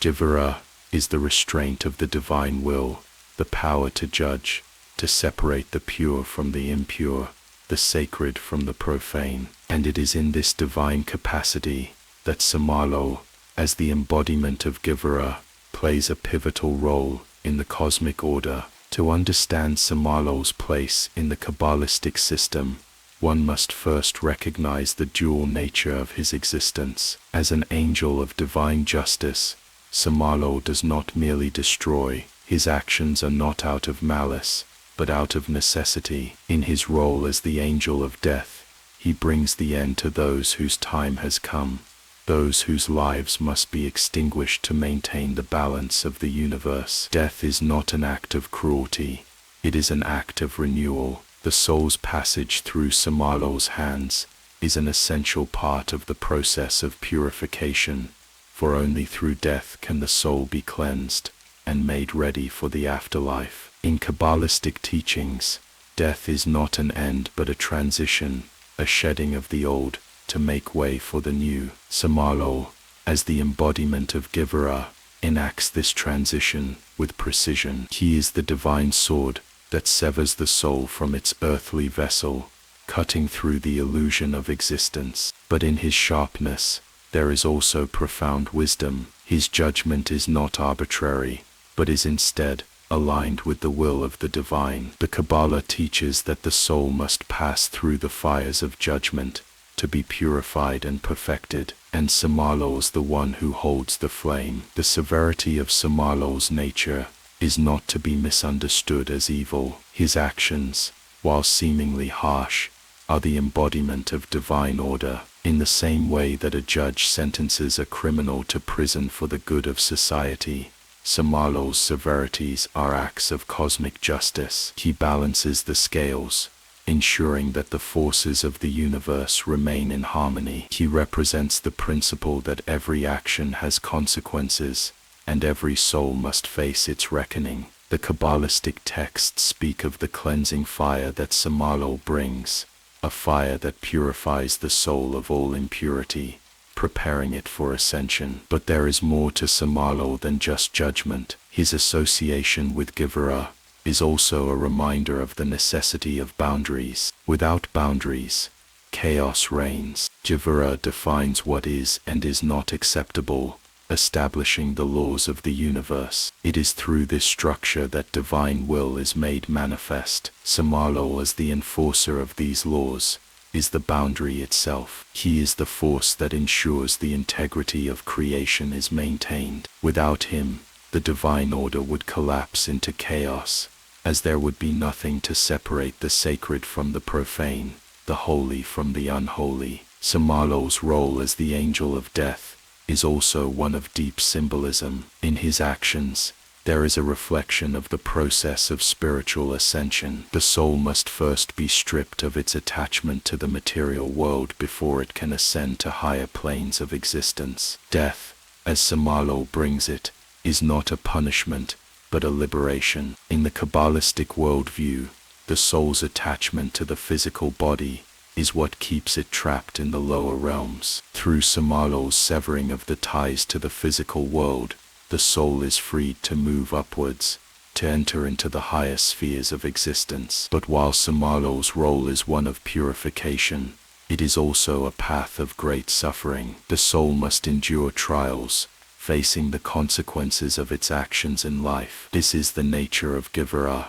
not mere destruction, but a testing of the soul's worth. The pain of judgment is not a punishment in itself, but a necessary part of the purification process. The soul must experience this suffering to shed the attachments and impurities that have bound it to the physical realm. Only through this suffering can the soul be made whole, Only through this process can it be prepared for its next stage of existence. Samarlow's relationship with human beings is both distant and intimate. He is not a god, but neither is he a mere servant of divine will. He is an intermediary between the divine and the earthly, an instrument of cosmic order. In this sense, he is both a guide and a judge, leading the soul through the trials of life and death. His presence is felt when the soul faces its most difficult tests, when it must confront its deepest fears and darkest impulses. In the moment of suffering,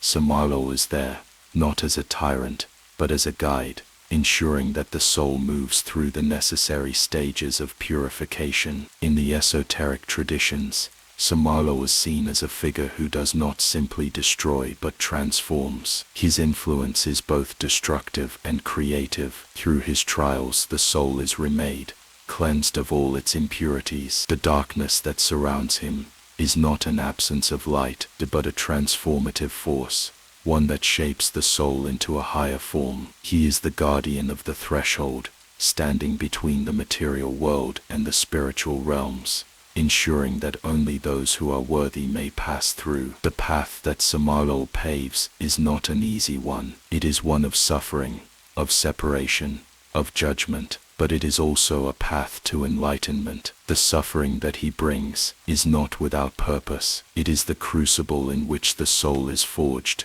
the fire through which it is purified. Without Samarlow, the soul would remain trapped in the mundane, unable to ascend to the higher realms. His judgment is harsh, but it is also fair. Through his judgment, the soul is freed from the bondage of the material world, liberated to move towards its ultimate purpose. And so, Samarlow stands as both the judge and the liberator, the one who enforces the laws of the universe with an unyielding hand, and the one who frees the soul through his trials. In the Kabbalistic worldview, his actions are not to be feared, but understood. He is the necessary force that brings balance to the universe, the one who ensures that divine justice is meted out. Without Samarlow, there could be no purification, no ascension, no transformation. His role is one of ultimate importance, a cornerstone in the edifice of cosmic order. Through Samarlow, the soul learns the price of existence,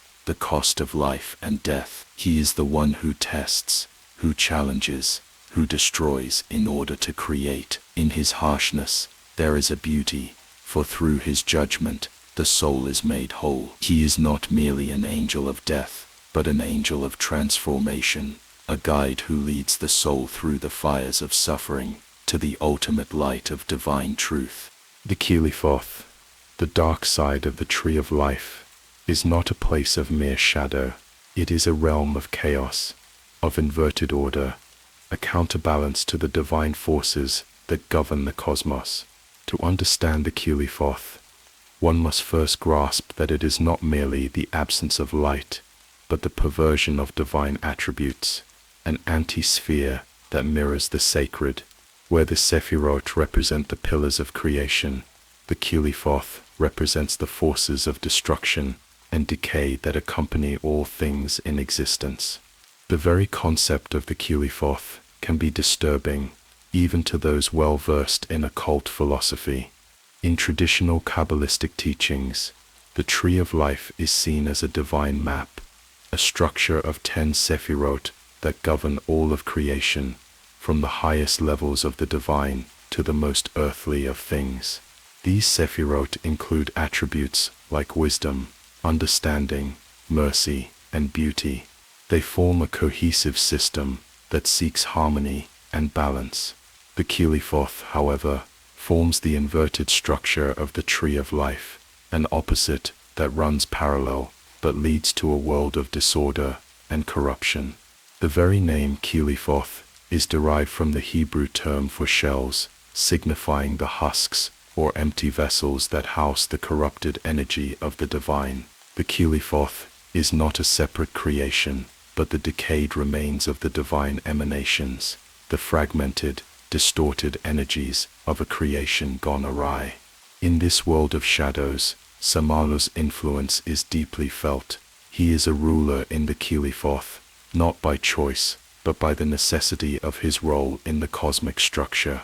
His presence in this realm is one of judgment and destruction, but also one of guidance, showing the way through the darkness for those who would seek knowledge, not of light, but of power, through shadow. In the Kabbalistic tradition, Samael is not merely an angel of death, he is a harbinger of transformation, guiding those who venture into the depths of the Qilifoth through the darkness that resides there.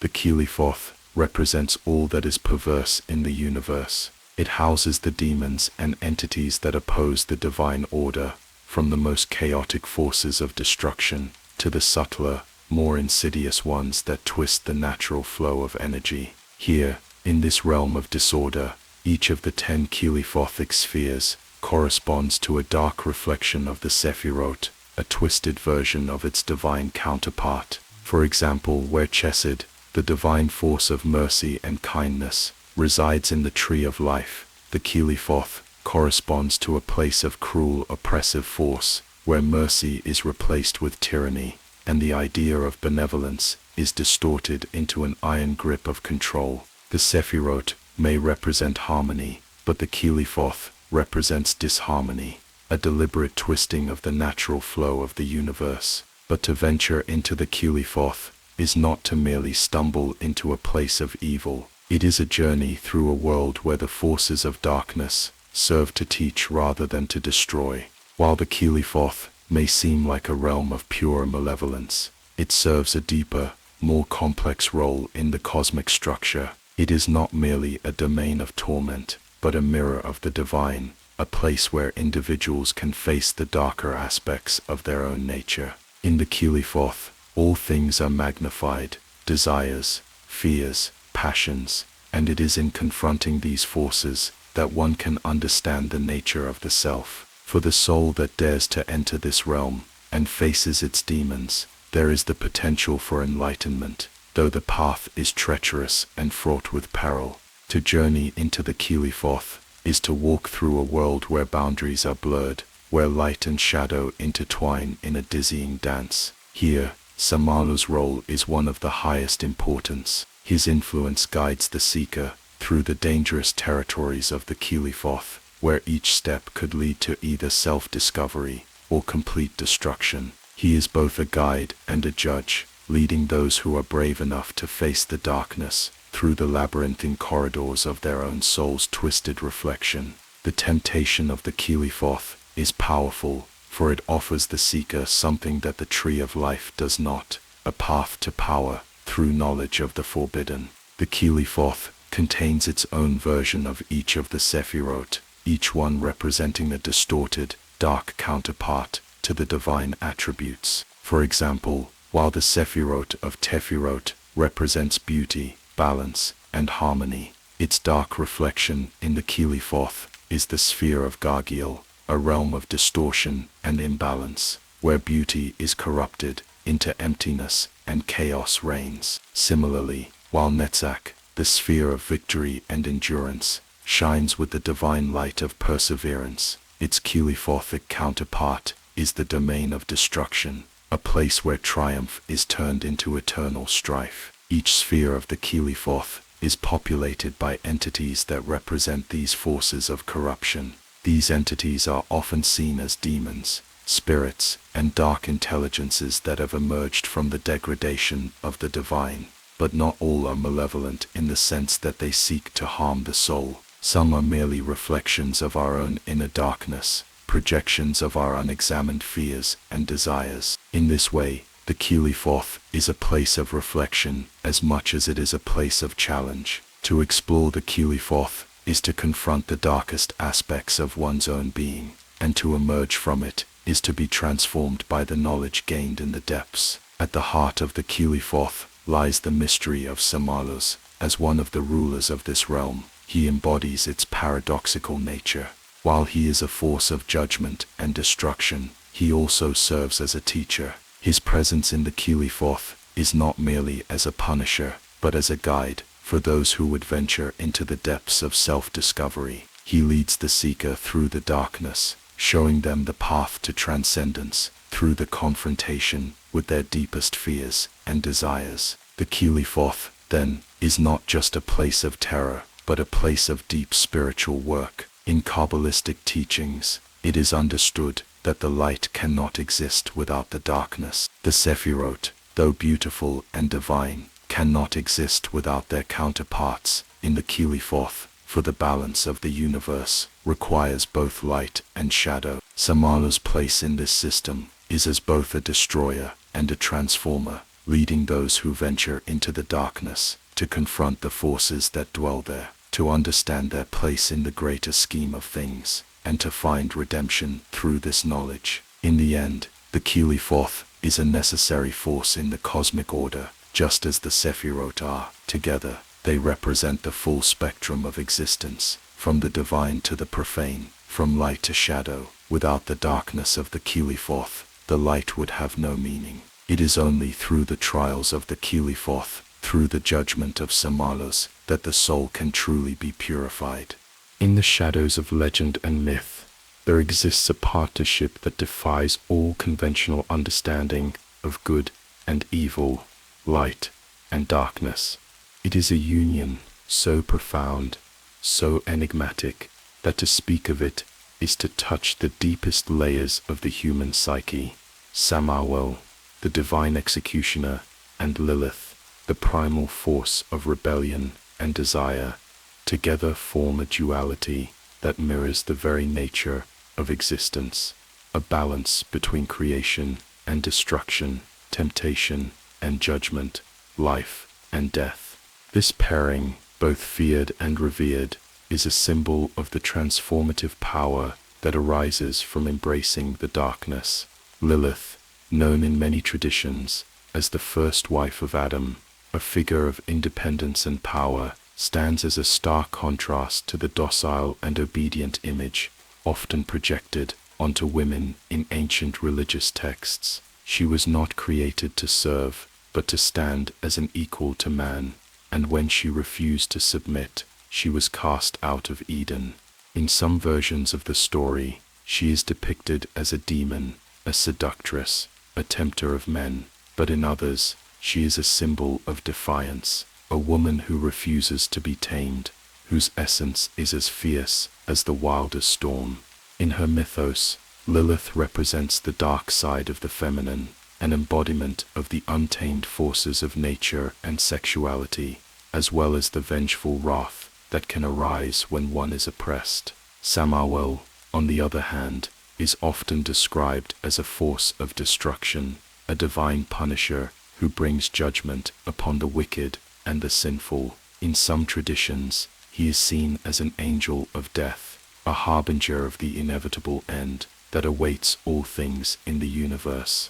His role is not one of malice, but of necessity. Without him, the cycle of life and death would become unbalanced, and the forces of creation would run unchecked, leading to chaos. Yet, Samael is not merely a destroyer, he is also a teacher, guiding those who dare to venture into the darkest corners of their souls.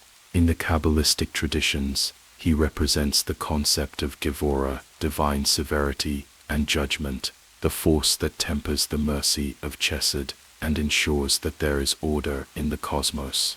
Together, Samael and Lilith represent the union of these opposing forces, destruction and creation, judgment and rebellion, death and life. Their relationship is not one of mere companionship, but of a profound and dynamic interplay that shapes the very fabric of the universe. Their coupling symbolizes the idea that one cannot exist without the other, that the forces of creation and destruction must remain in balance for the cycle of existence to continue. It is in this balance, this eternal dance between light and shadow, that true transformation occurs. When Samael and Lilith come together, it is not simply a matter of mutual attraction, it is an alignment of cosmic forces, a coming together of two energies that when combined create something greater than the sum of their parts.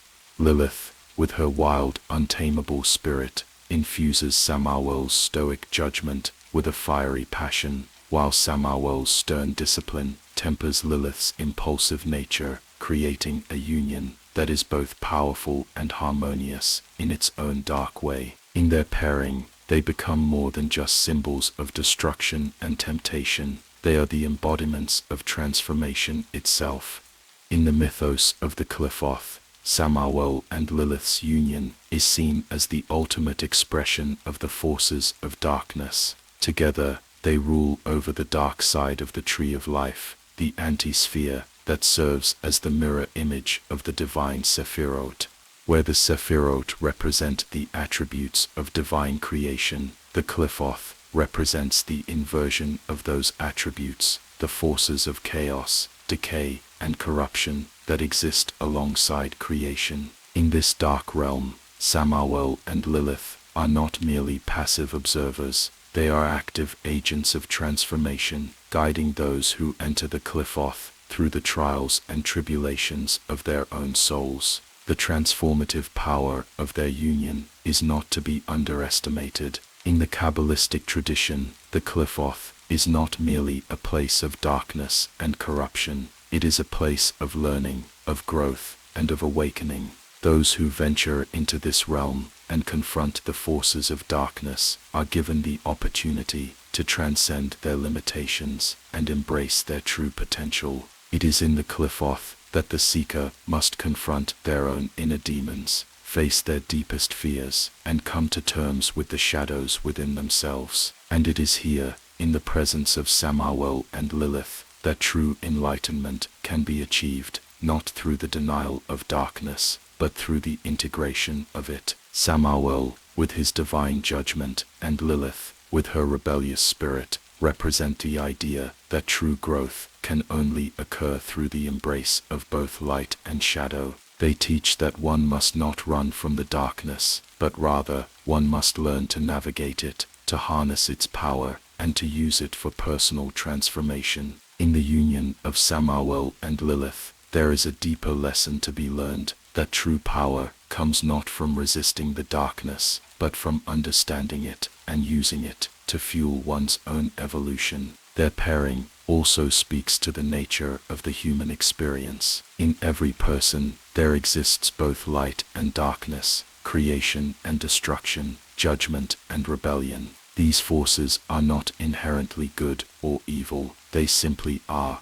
and it is through the balance of these forces that the individual can achieve enlightenment. Just as Samael and Lilith exist in harmony, so too must the human soul learn to reconcile its own contradictions, to embrace both the shadow and the light within. It is through this reconciliation that true power is born, the power to transform, to transcend, to become more than what one was. This is the essence of the union between Samael and Lilith, not a destructive force, but a force of profound transformation, where one is forged anew in the crucible of darkness and light. And it is in this union that the soul can find its true purpose, not by rejecting the darkness, but by embracing it fully, understanding its nature, and using it to shape the path ahead.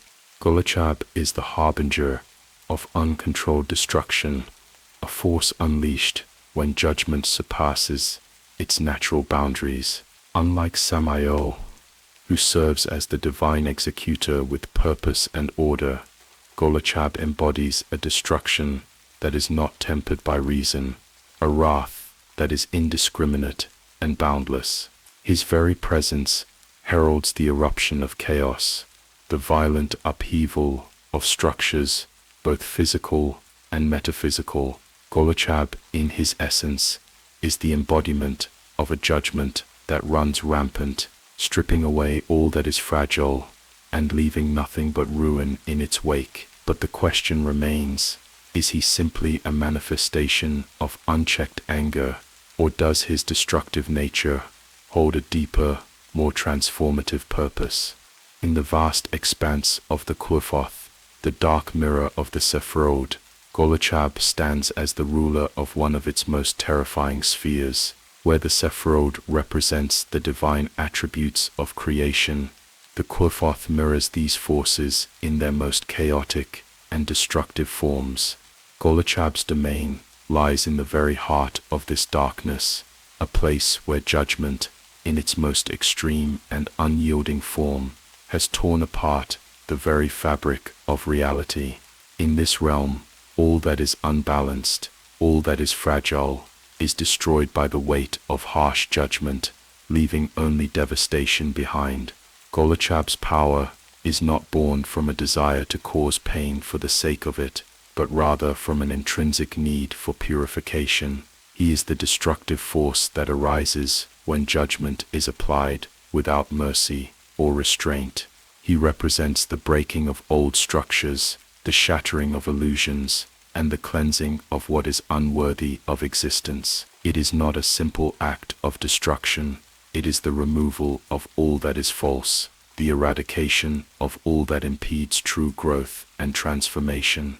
To confront Golochab is to face the consequences of unchecked judgment, to witness the unraveling of the very foundation upon which one's existence is built.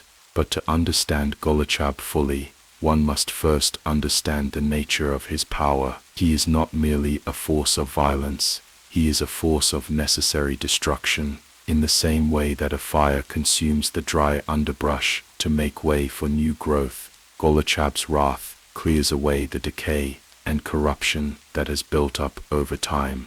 His judgment, while harsh, serves a purpose. It creates the conditions for renewal, but in this renewal, there is no room for softness, no space for compassion. Golochab's destruction is absolute, leaving nothing but the barest foundation from which something new may emerge. To the uninitiated, Golochab may seem like nothing more than a force of chaos, an agent of ruin with no redeeming qualities, but within the Quffoth, his role is essential. He is the force that strips away illusions, the destructive hand that tears down the structures that bind the soul. It is through Golochab that true freedom can be found, by breaking free from the constraints of judgment, by removing the layers of falsehood that veil the truth. The individual is able to experience a rebirth, a new beginning born from the ashes of the old self. This process is not easy, and it is not painless. Golochab's presence demands that the seeker face their deepest fears and their most destructive impulses. To enter his domain is to confront the rawest aspects of one's own soul, to face the parts of oneself that have been repressed, the parts that have been hidden behind the facade of civility and order. Golochab strips away these masks, leaving the individual exposed and vulnerable, and yet, it is in this vulnerability that true transformation begins, for it is only by embracing the full extent of one's own darkness, by allowing it to rise to the surface, that one can transcend it and emerge as something stronger, something more authentic. This is the paradox of Golochab's power. While he is a destroyer, he is also a creator. His domain is not one of senseless ruin, but of purposeful destruction, the kind that clears the way for new growth. It is through his fiery wrath that the individual can break free from the limitations of their former self, shedding the old skin to reveal the new, more powerful form beneath. This is why Golochab's role in the Quffoth is so vital. Without his fiery judgment, there can be no transformation, no spiritual rebirth. In the Kabbalistic understanding of the Quffoth, Golochab's sphere is a necessary aspect of the journey of self-realization. He represents the part of the soul that must be confronted and transcended in order to reach true enlightenment. His judgment, though harsh, is a call to awaken, to become conscious of the forces within oneself that have been allowed to run unchecked for too long. He is the mirror that reflects back to the seeker the darkness that resides within. And it is only by confronting this darkness head-on that one can truly grow. To encounter Golochab is to experience the full weight of judgment, both external and internal. His presence forces the individual to question everything they thought they knew about themselves, about the world around them, and about the nature of reality itself. It is a confrontation with the deepest aspects of existence, a challenge to embrace the destructive forces that are necessary for transformation. And while this process is often painful, it is also deeply liberating, for it is only by accepting Golachev's judgment, by embracing the destructive power of his wrath, that one can be freed from the chains of ignorance and illusion. Golachev's influence extends far beyond the realms of the Quffath. In many traditions, his energy can be felt in the trials and tribulations of everyday life. In moments of intense hardship, when everything seems to be falling apart, it is often Golachev's energy that is at work, breaking down the old in order to make way for the new. His influence can be seen in the destruction of outdated systems, the collapse of false ideologies, and the dismantling of the structures that prevent growth. These moments of destruction, though painful, are often the precursors to moments of great insight, where the seeker is forced to rebuild from the ground up. To understand Golochev is to understand the nature of transformation itself. He is the force that purges the soul of its impurities, the catalyst that accelerates spiritual growth. And while his judgment may seem harsh and unforgiving, it is ultimately a gift, a necessary step on the path to enlightenment. In the end, Golachev's wrath is not an end in itself, but a means to an end, the awakening of the soul to its true potential, the breaking of the chains that bind it, and the liberation of the self from the illusions that have held it captive. In the dark realms where light and shadow are in constant flux, there exists a force so potent, so absolute, that it cannot be understood by the ordinary mind. This force, often misunderstood as pure evil, is actually a purifying energy, capable of distinguishing between the true and the false, the genuine and the illusionary. This force does not act from malice, but from necessity, the necessity of balance, of clarity, and of refinement. Its very nature is destruction, yet it is not destruction for destruction's sake. It is a refining fire, burning away the weak, the impure, and the false, to leave only what is true, pure, and worthy. This force, this energy of purification, is not inherently evil. Rather, it is a tool of higher will, a divine instrument that serves the purpose of cosmic order. Its work is one of discernment, carving through the layers of illusion to expose the heart of truth. This is the paradox that lies at the core of its existence. It is not evil, but the very act of purification is often perceived as violent, painful, and terrifying. When one is stripped of all that they hold dear, when everything they know and trust is torn away, the experience can feel like destruction, but it is in reality the beginning of renewal, the moment when the false is discarded, making space for something more genuine, more aligned with the divine purpose. At the heart of this process is the recognition that all that is weak, fragile, or false must be destroyed in order for true strength, wisdom, and light to emerge. Just as a blacksmith uses fire to temper steel, so too does this purifying force use destruction to purify the soul. In this sense, the destruction is not an act of cruelty or malice. It is an act of love, love for the truth, love for the soul's potential, and love for the ultimate goal of spiritual evolution.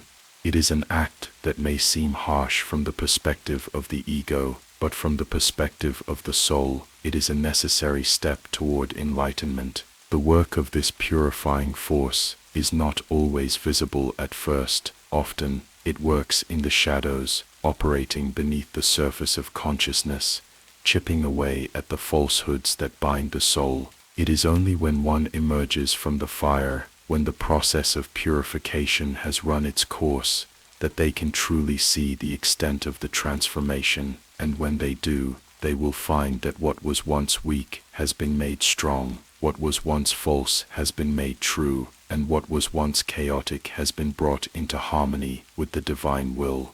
This force is not a foreign or external power. It is something that resides within each individual, waiting to be called forth. It is the aspect of the self that recognizes the need for growth, the part of the soul that yearns for refinement, And while this aspect may seem distant, separate from the conscious mind, it is always present, always guiding, always pushing the individual toward their highest potential. The call to purification is an invitation to step beyond the boundaries of comfort, to venture into the unknown, to let go of the illusions that have kept one bound to the surface of existence. In this process of purification, nothing is spared. The false beliefs, the negative patterns, the attachments to worldly desires, all must be relinquished. This is why the experience of purification is often so painful. It is not the ego that is being refined, but the soul.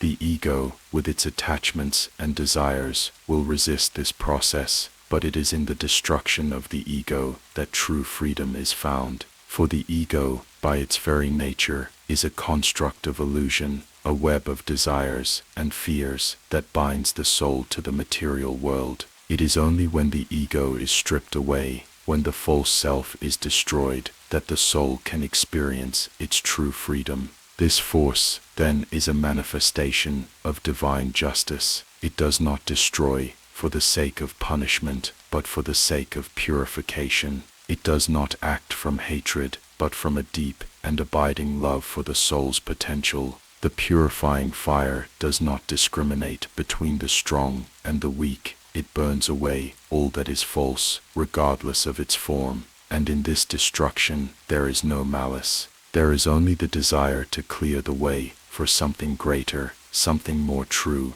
something that is aligned with the divine plan. In the grand cosmic order, this force is essential. Without it, the universe would stagnate, caught in the grip of illusion and falsehood.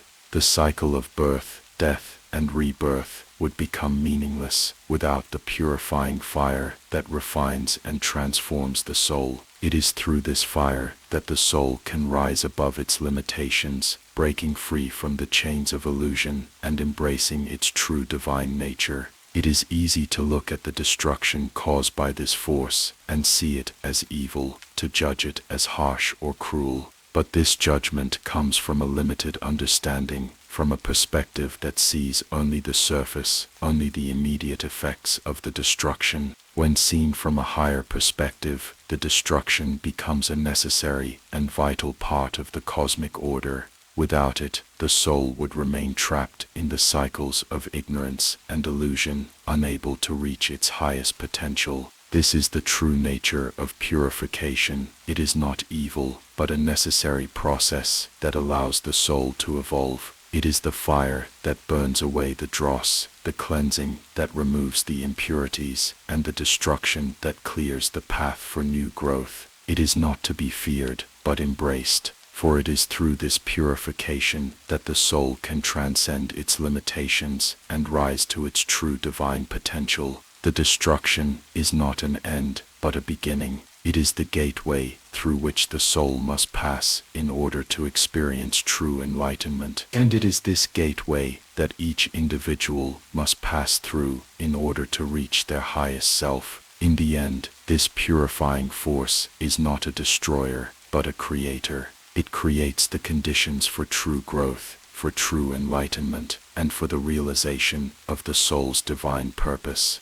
And while the process may seem painful, while the fire may burn, and the destruction may be fierce, it is in this very destruction that the soul finds its freedom. Through the fire of purification, the soul is reborn, cleansed of its impurities, and made ready to embrace its true divine nature. And it is in this divine nature that the soul finds its ultimate peace. In the realms where light battles darkness, where shadows twist and stretch beneath the golden rays, there exists a force that is often misunderstood, misjudged as pure malevolence. It is a force that cannot be comprehended in the narrow confines of good versus evil, for it exists in the space between the two, where opposition does not arise from mindless hatred, but from the need for balance, for the necessary trial of strength that comes with resistance. This force is often compared to the ancient Persian spirit of darkness, Ahriman, the embodiment of chaos and opposition. Ahriman, in Zoroastrian tradition, represents not mere evil, but an essential component of the cosmic struggle. He is the antithesis of Ahura Mazda, the spirit of light and creation, yet he is not the embodiment of meaninglessness or senseless destruction. He exists because light cannot fully shine without first testing its brilliance against the blackness that threatens to engulf it. Much like Ahriman, this force we speak of, this counterpart, exists not to bring destruction for its own sake, but to test the boundaries of creation, to challenge what is, and through challenge, create the potential for greater growth, greater understanding. His actions are not those of random malice, but of purpose, purpose born from an ancient and incomprehensible need for balance in the cosmos. His purpose is not simply to destroy, but to push against the foundations of what exists, to create friction, and thereby reveal what is strong and true in a world that could otherwise fall into stagnation. This counterpart, like Ahriman, is a paradox. He is the dark lord of trials, the one who tests the limits of the spirit and the mind, but his testing does not always lead to suffering.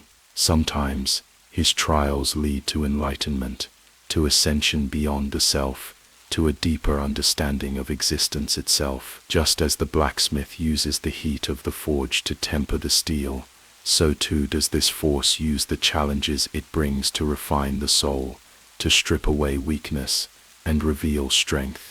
The soul may burn, but in its burning, it is cleansed and made ready for higher things. The opposition that Ahriman represents is not futile, it is a necessary resistance. Without it, the forces of light would become complacent, stagnant in their perfection, unable to grow or evolve. But with Ahriman's opposition, they are forced to adapt, to strengthen, to become something more than they were before. It is in this opposition that they find their true purpose. The same can be said of this force. Like Ahriman, it does not exist to annihilate, it exists to challenge. It challenges the soul, the ego, the very fabric of reality. Through challenge, it opens the door to higher possibilities.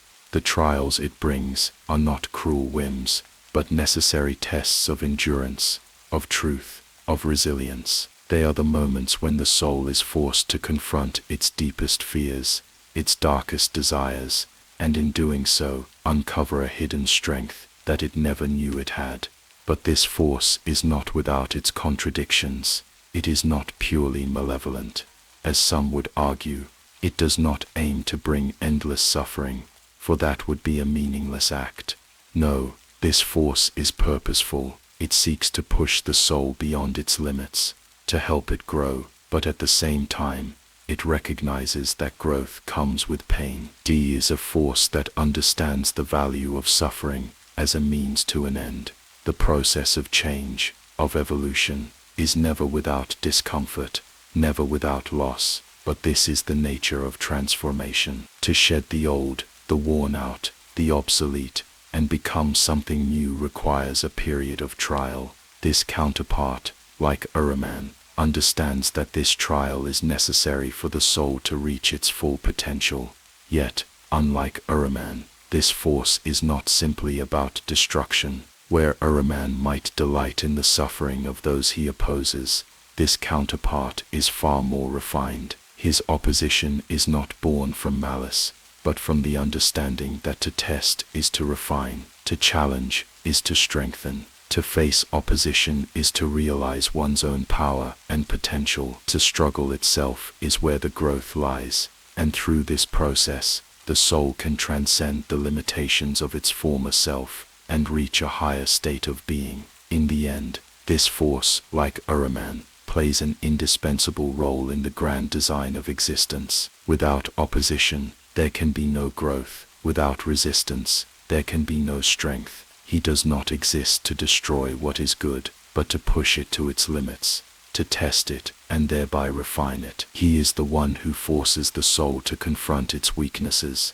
to face its darkest aspects, and in doing so to transcend them. There is a profound beauty in this opposition. It is a necessary part of the cosmic dance, where light and darkness constantly meet and clash, only to create a greater harmony, a more perfect unity. This counterpart is not merely a force of destruction, but a force of creation, a force that tests, refines, and ultimately elevates what it touches. His purpose is not to annihilate, but to create something more, something greater, something truer. Through opposition, through challenge, through trial, the soul is given the opportunity to rise higher, to become more than it was before. And so this counterpart, like Ahriman, remains a constant in the fabric of the cosmos, always pushing against the boundaries, always testing, always refining. His opposition is not meaningless. It is purposeful. It is not cruel.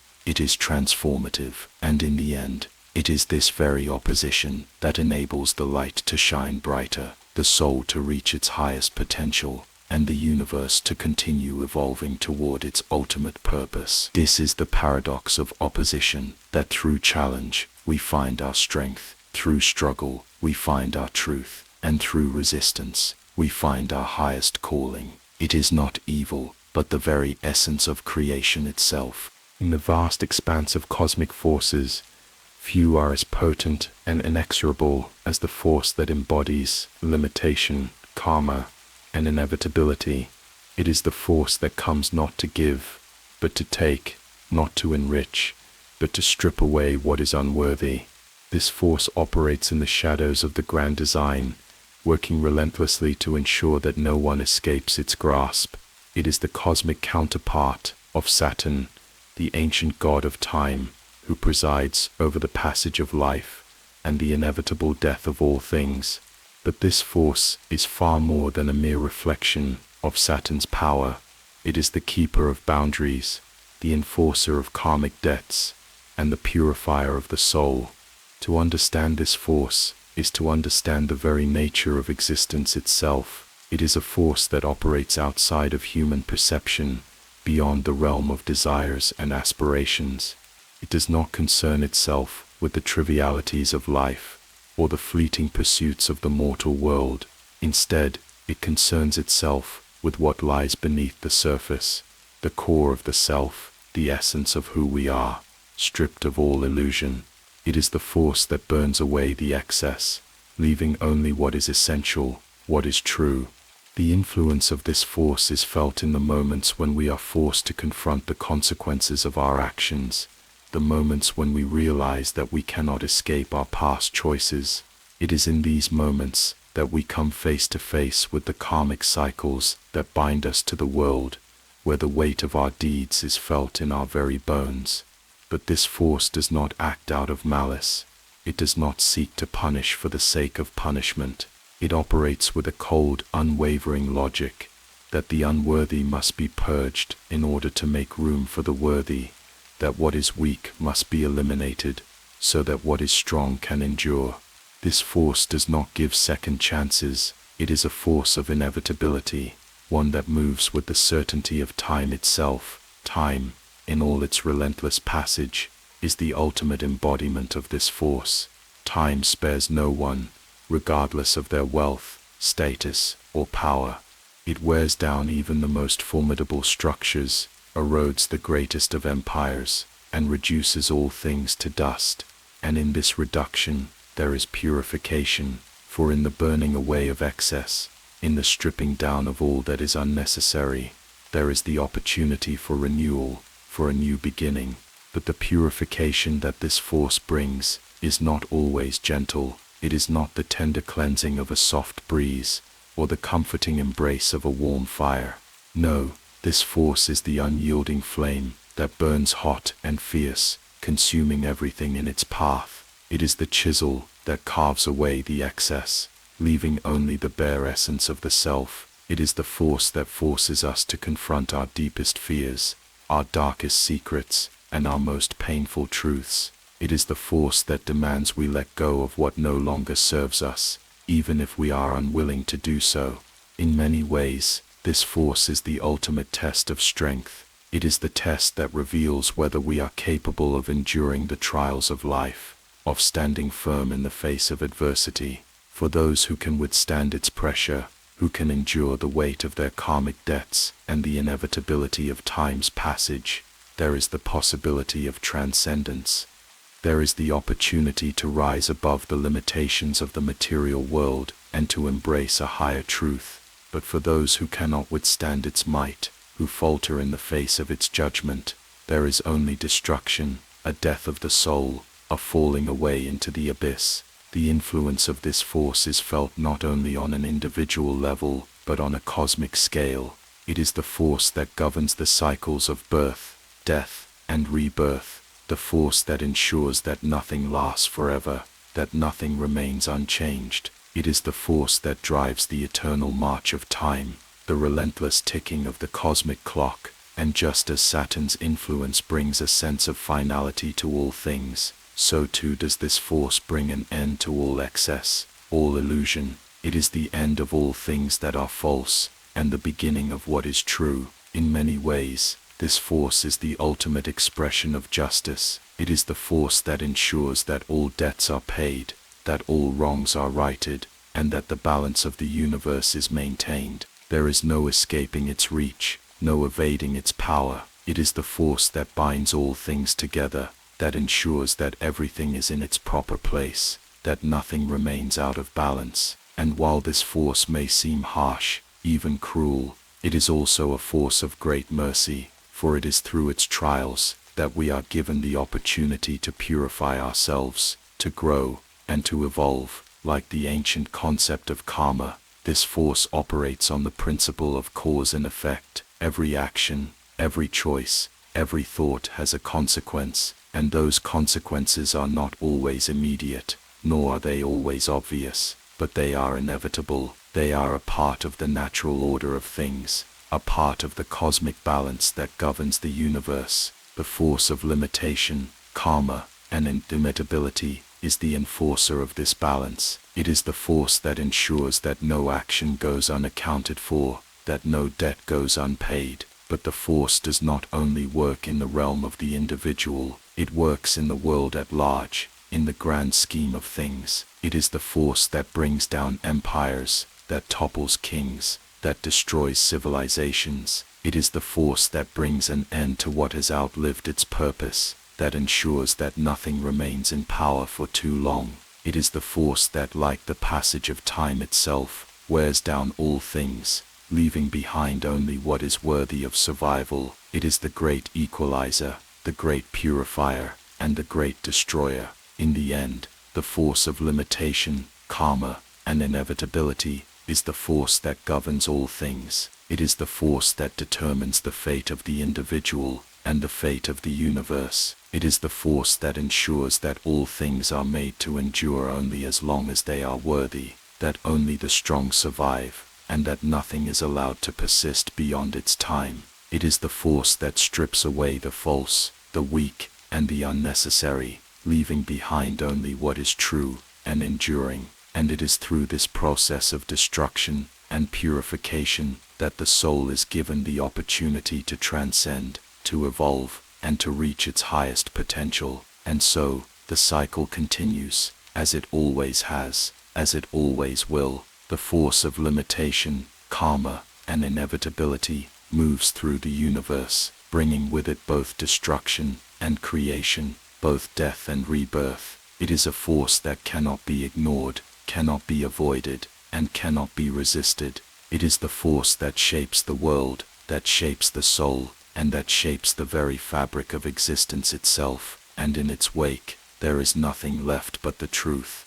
The fire that burns with relentless intensity, unyielding to the pleas of the weak, has long been misunderstood. It is not the inferno that seeks to destroy, not the consuming blaze that leaves only ashes in its wake. It is the fire that purifies, that tests, and that refines. This fire is not the enemy, but the harsh teacher, a force that can either break the unprepared or forge the worthy. For it is only through fire that the soul is tempered, made stronger, and more capable of enduring the trials of existence. The flames do not simply scorch the surface, They reach deep into the core, burning away the impurities that bind the spirit to the mortal world. And it is through this transformation that the true potential of the individual is realized. In many traditions, fire symbolizes not only destruction, but also rebirth. It is a paradox, a dual force that both consumes and regenerates. Just as a forest fire may decimate the trees, it also clears the land for new growth to emerge. What is burned away is not lost forever. It is absorbed into the earth, nourishing the soil for future generations. This is the essence of purification, a cycle of death and rebirth, destruction and creation. It is the fire that purifies the spirit, burning away all that is false, all that is unworthy, leaving behind only the essence of what remains true. And in this transformation, the soul is not destroyed, but strengthened, more capable of withstanding the challenges that lie ahead. To understand the nature of this fire is to understand the nature of growth itself. It is not the gentle warmth of comfort and ease that fosters development, but the harshness of trials and adversity. It is in the moments of struggle when the soul is pushed to its limits that true growth occurs. The fire of purification is not a gift, but a test. It is a challenge that forces the soul to confront its deepest fears, its darkest truths, and its most painful weaknesses. Only those who are willing to endure the fire, who are willing to face the pain and the suffering, can emerge stronger, more enlightened, and more prepared for the journey ahead. This fire then is not to be feared. It is not the wrath of a vengeful God, or the punishment of a cruel fate. It is the force of transformation, the means by which the soul is purified and prepared for its ultimate purpose. It is not an enemy, but a teacher, a guide, that leads the way to greater understanding and greater wisdom. Those who resist the fire, who shy away from the pain and the hardship, may find themselves trapped in a cycle of stagnation, never reaching their full potential. But those who embrace the fire, who accept the lessons it brings, will find themselves stronger, wiser, and more capable of navigating the complexities of life. The fire of purification is not a random force, nor is it a punishment for wrongdoing. It is a natural part of the spiritual journey, an essential aspect of the soul's evolution. Every soul must pass through the fire, just as every metal must pass through the forge in order to be shaped into something valuable. And like the metal, the soul must be tested, hammered and shaped by the fire, until it is strong enough to endure the trials of the world. The fire does not burn endlessly. It is not a force that will consume the soul entirely. Instead, it is a refining process, a necessary step in the soul's development. In the tradition of alchemy, the process of purification is symbolized by the alchemical fire, the flame that turns base metals into gold. This fire, too, is not the fire of destruction, but the fire of transformation. It is the fire that burns away the dross, leaving only the purest form of the material. The alchemist understands that in order to create something precious, something of true value, the material must first undergo a process of destruction. It must be broken down, purified and refined until it reaches its highest potential. This is the same process that the soul undergoes in its journey of self-discovery. It is the fire of transformation, the force that burns away all that is unworthy, leaving only what is essential. The fire of purification is not always gentle, nor is it always quick. It may come in many forms, as a painful loss, a difficult decision, or a moment of deep personal crisis. It is the force that pushes the soul to its limits, forcing it to confront the parts of itself that it has long avoided. But it is through this confrontation, through this trial by fire, that the soul grows and evolves. The pain of the fire is not the end, but the beginning of something greater. It is the starting point of a journey that leads to greater wisdom, greater strength, and greater clarity. The fire may scorch, but it will also cleanse. It will burn away the impurities, leaving the soul with a clearer understanding of itself and its purpose. In many ways, this fire mirrors the process of death and rebirth. Just as death clears away the old in order to make room for the new, so too does the fire of purification clear away the old, the false and the weak in order to make room for the new. It is not an end but a transition, a necessary part of the soul's evolution. And in this transition, there is both loss and gain. What is lost is the false self, the ego, the illusions that have bound the soul to the material world. What is gained is the true self, the soul's essence, its divine nature. This is the ultimate goal of the fire, to bring the soul closer to its divine origin, to awaken it to its true nature, and to prepare it for the next stage of its journey. The fire that purifies is not a fire of destruction, but a fire of creation. It is the fire that brings the soul closer to its true purpose, that strips away the illusions and the distractions, and that reveals the core of the self. And in this revelation, there is liberation, for it is only by facing the fire, by enduring its trials, that the soul can free itself from the limitations of the material world and step into its true power. The fire does not burn forever. It comes and goes, leaving in its wake a soul that has been purified, a soul that is stronger, wiser, and more prepared for the challenges that lie ahead. In the end, the fire of purification is not to be feared. It is a necessary force in the soul's evolution, a force that brings both destruction and creation, both pain and growth. It is the fire that burns away the false self and reveals the true nature of the soul. And it is through this fire that the soul is given the opportunity to transcend, to evolve, and to become something greater.